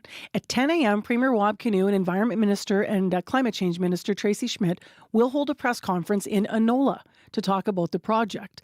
So the company is called CO Silica, and what they want is some of the purest silica sand on Earth. It's ideal for making solar panels. That sand lies in an aquifer that serves as a source of drinking water for thousands of rural Manitobans. And that has a lot of people on edge and with questions. So we thought in preparation for the announcement at 10, we would catch you up on this story because it's quite complicated ahead of today's big announcement. To set up what's at stake, CBC's Bartley Kivas joined me in studio to drill down into what's at stake, as mentioned, when this was first proposed. So I started by asking him what CO Silica specifically wants. Ultra pure crystalline quartz, Marcy. Basically, that's very fine sand that would make for the most beautiful beach, but it's not on a beach.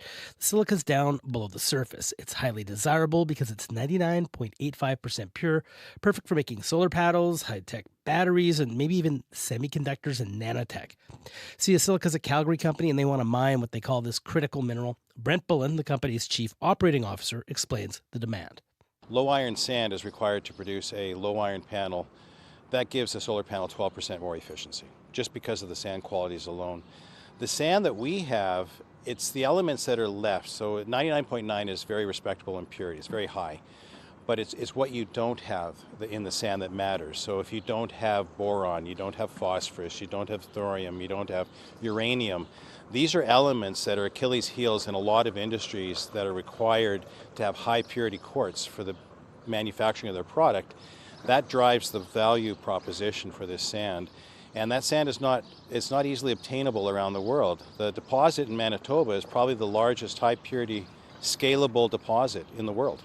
So how are they going to get it? Where exactly is the sand? What's the plan? Okay, so here in the Red River Valley, we have loose soil and rocks at the surface, and below that's clay, and below that we have this porous layer of limestone with lots of water. Below that is shale. That's sedimentary rock, brittle, relatively impermeable, and below that's the sandstone aquifer, and that's where Sia Silica wants to go down to.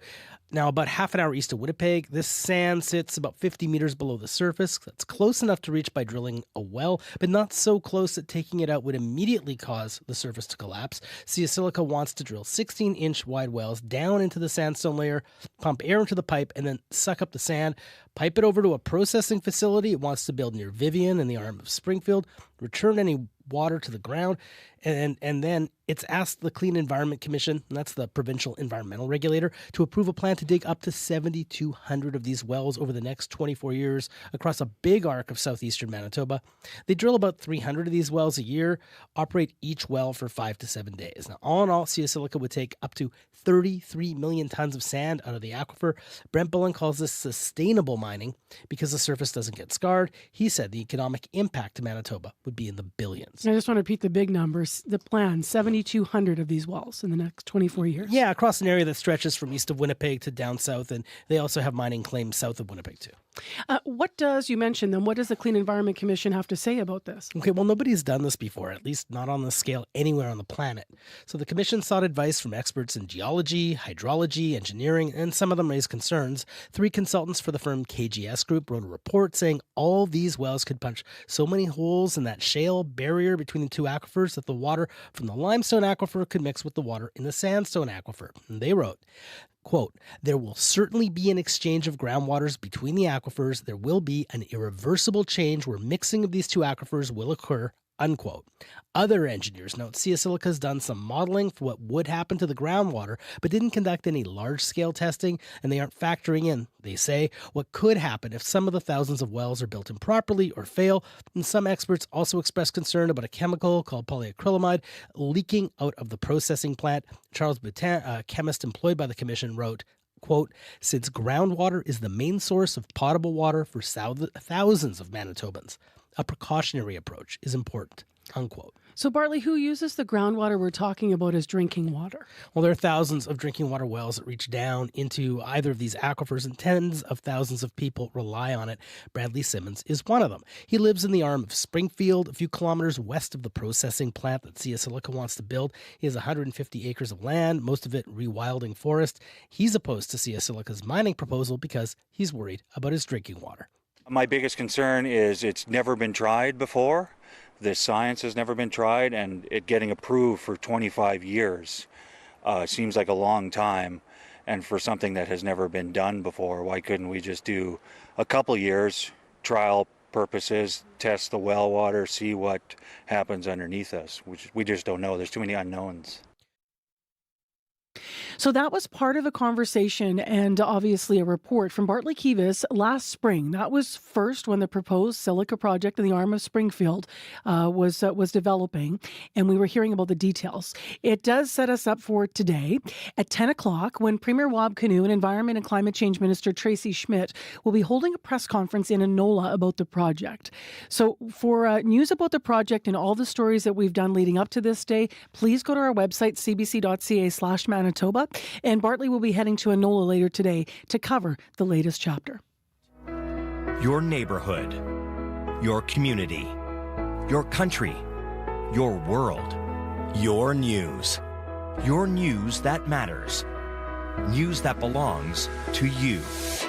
Your World Tonight, every night, 7 days a week on CBC Radio 1, on demand on the CBC Listen app, and everywhere you get your podcasts. Time right now is 8:20 on your Friday morning, and Prime Minister Justin Trudeau is focusing on Manitoba this week. Yesterday, as you've been hearing the news, he was at Red River College. That's where it was announced that hundreds of millions of dollars from the federal government will be put toward improving Manitoba health and long-term care systems. And I believe that the Prime Minister joins us now. Good morning. Good morning, Marcy. Thank you so much for being with us, Justin Trudeau. Well, I'm glad to be on. Of course, what I'm focused on right now, yes, the healthcare announcement was extremely important, but the death of Alexei Navalny has us all reeling, or the reports of his death. He was such a strong fighter for democracy, for freedoms for the Russian people. It really shows the extent to which Putin will crack down on anyone who is fighting for freedom for the Russian people. It is a tragedy, and it's something that has the entire world being reminded of exactly what a monster Putin is. Can you tell me, Prime Minister, what questions you will be seeking about upon hearing this news of Alexei Navalny dead at the age of 47? Well, obviously, there will be questions about what exactly killed him, and our trust for the Russian authorities to be truthful about that will of course be not exactly strong. But there is no question that Alexei Navalny is dead because he stood up to Putin. He stood up to the Kremlin. He stood for freedom and democracy and the right of the Russian people to choose their future, and that was something that Putin was deeply afraid of, as he should be, and that sort of redoubles our resolve as Canadians, but as Western countries, to continue to stand up to Putin's abuse of the rules and his violation of international law and of human rights. As you alluded to, we do have a lot to talk about around the healthcare announcement that you were here yesterday in Winnipeg talking about. I will go there in a moment, but our listeners actually have just heard something before 8 o'clock that I wanted to share a small clip with you. Play this for you. We've been doing this series on youth violence over many weeks in Manitoba here on CBC, and we heard from teenagers this morning. Our producer, CBC's Wendy Parker, and two teenage girls at a drop-in center. Neither of them go to school. Both say violence is a part of their daily lives. Here's what they shared. Do you miss school? No. Just prefer not to be in school. I had to grow up too fast to be in school. What do you mean you had to grow up too fast? I had to learn to take care of myself at the age of 12, man. I had to act 16 when I was 12. And why do you say you've grown up way faster than you should have?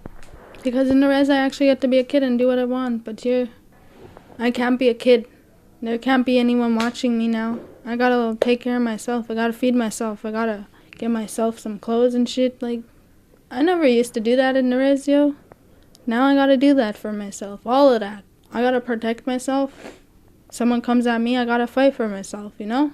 Do you ever see a point, though, where you won't use violence, or you hope you don't need to react that way? No, there's just always gonna be violence in my life.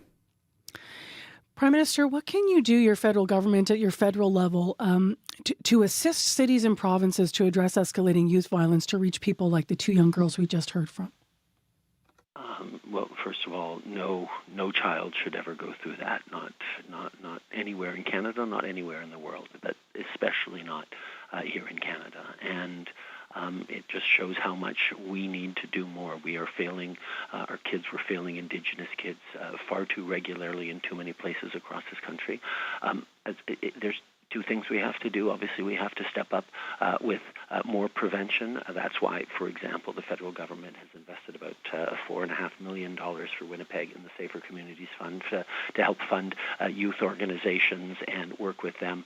We know, unfortunately, the previous Conservative government did a lot of cutting of youth programs, so now that we have a strong progressive partner in Wab Kinew's government, I'm really looking forward to digging in on this. We need to do more on reconciliation and make sure that we're supporting urban Indigenous communities where young people are overly victimized. We need to keep moving on C-92, which is the Child and Family Services Bill that allows Indigenous communities to take care of their own kids at risk and not see them sent to foster homes far away, raise them in culture and language in their communities, on the res, as she said, where they can be safer. And then we also got to do a better job of cracking down on organized crime and gangs, and that's something that we've made significant investments in recently, and we're going to do more.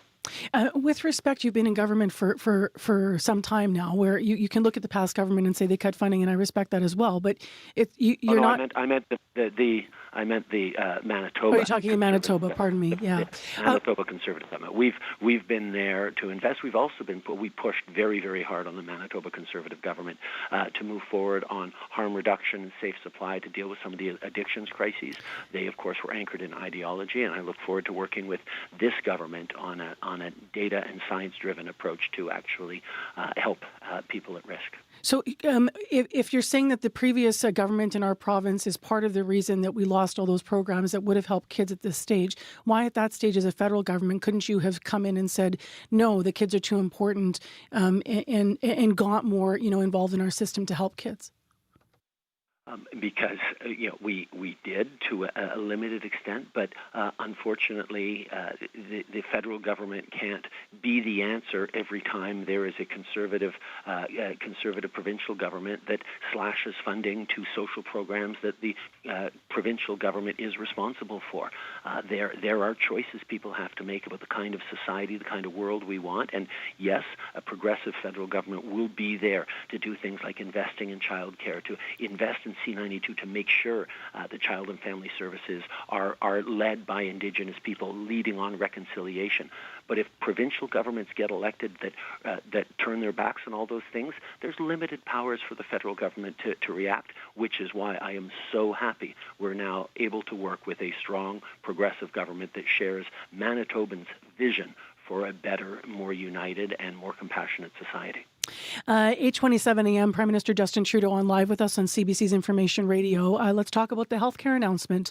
Earlier this week, Premier Wab Kinew actually said in Manitoba that, quote, the challenge is not money. We are spending more money in healthcare than ever before, and outcomes are getting worse. So simply spending more money is not going to be the answer, end quote. I know in yesterday's announcement it was about money, but it was also about targeted money.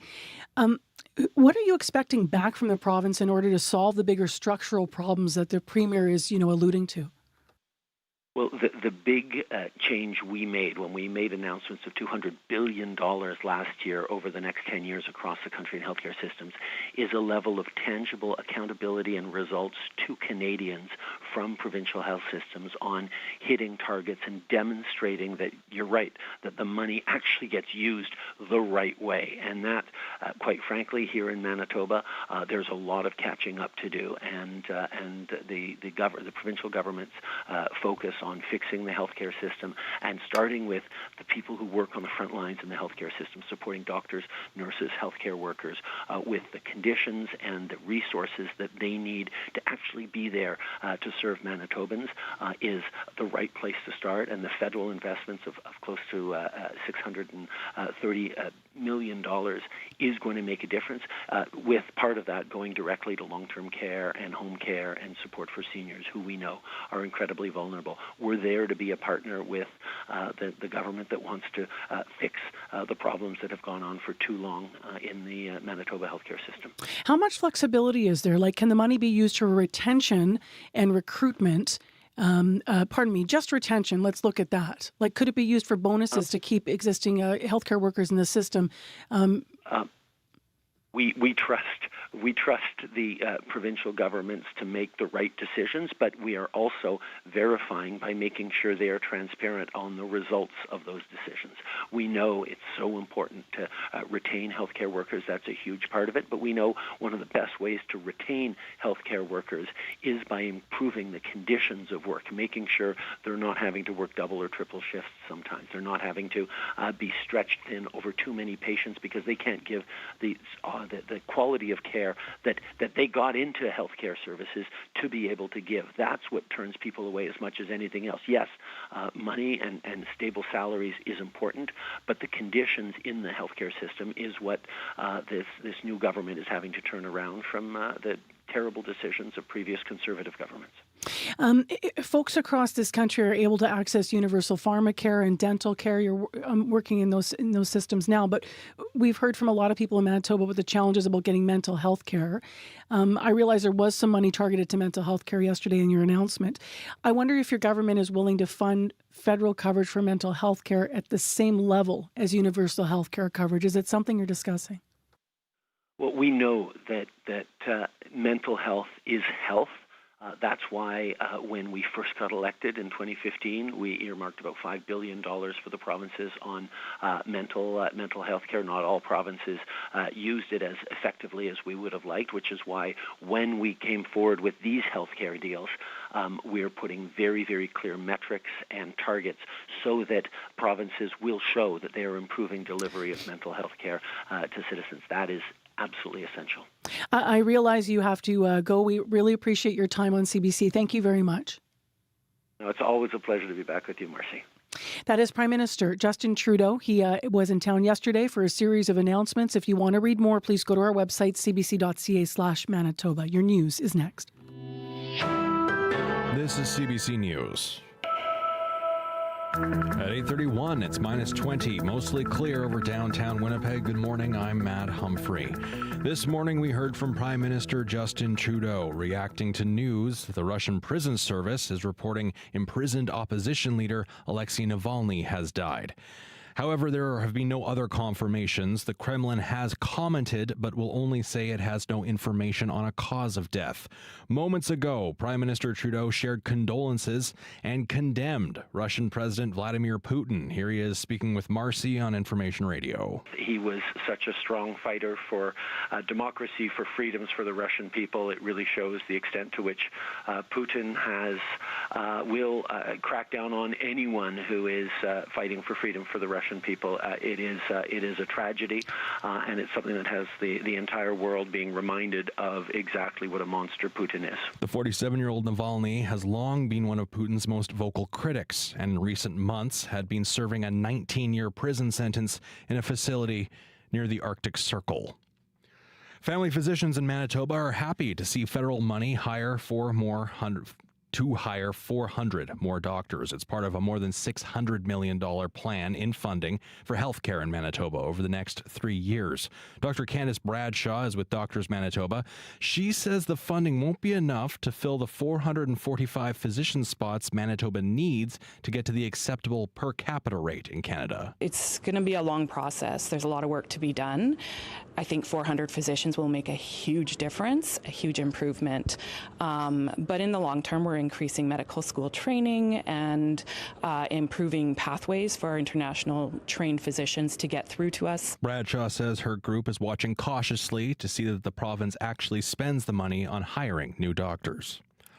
A Winnipeg man is growing increasingly more frustrated as his wait for jaw surgery is approaching 3 years now. Daniel McClelland needs a total jaw joint replacement.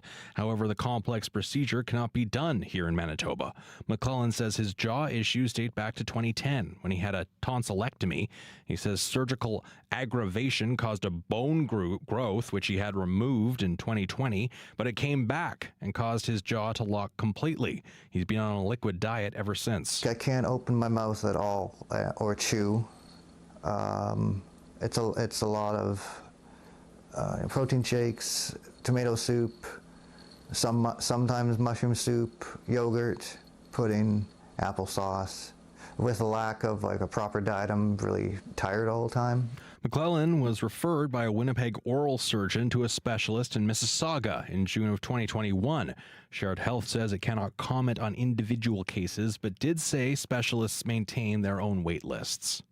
And finally, members of Winnipeg's Filipino community held a vigil last night in remembrance of a 19-year-old who was killed during a robbery 2 years ago. John Lloyd Berrien was shot while he was working at a beer vendor shortly after 3 a.m. on February 15th of 2022.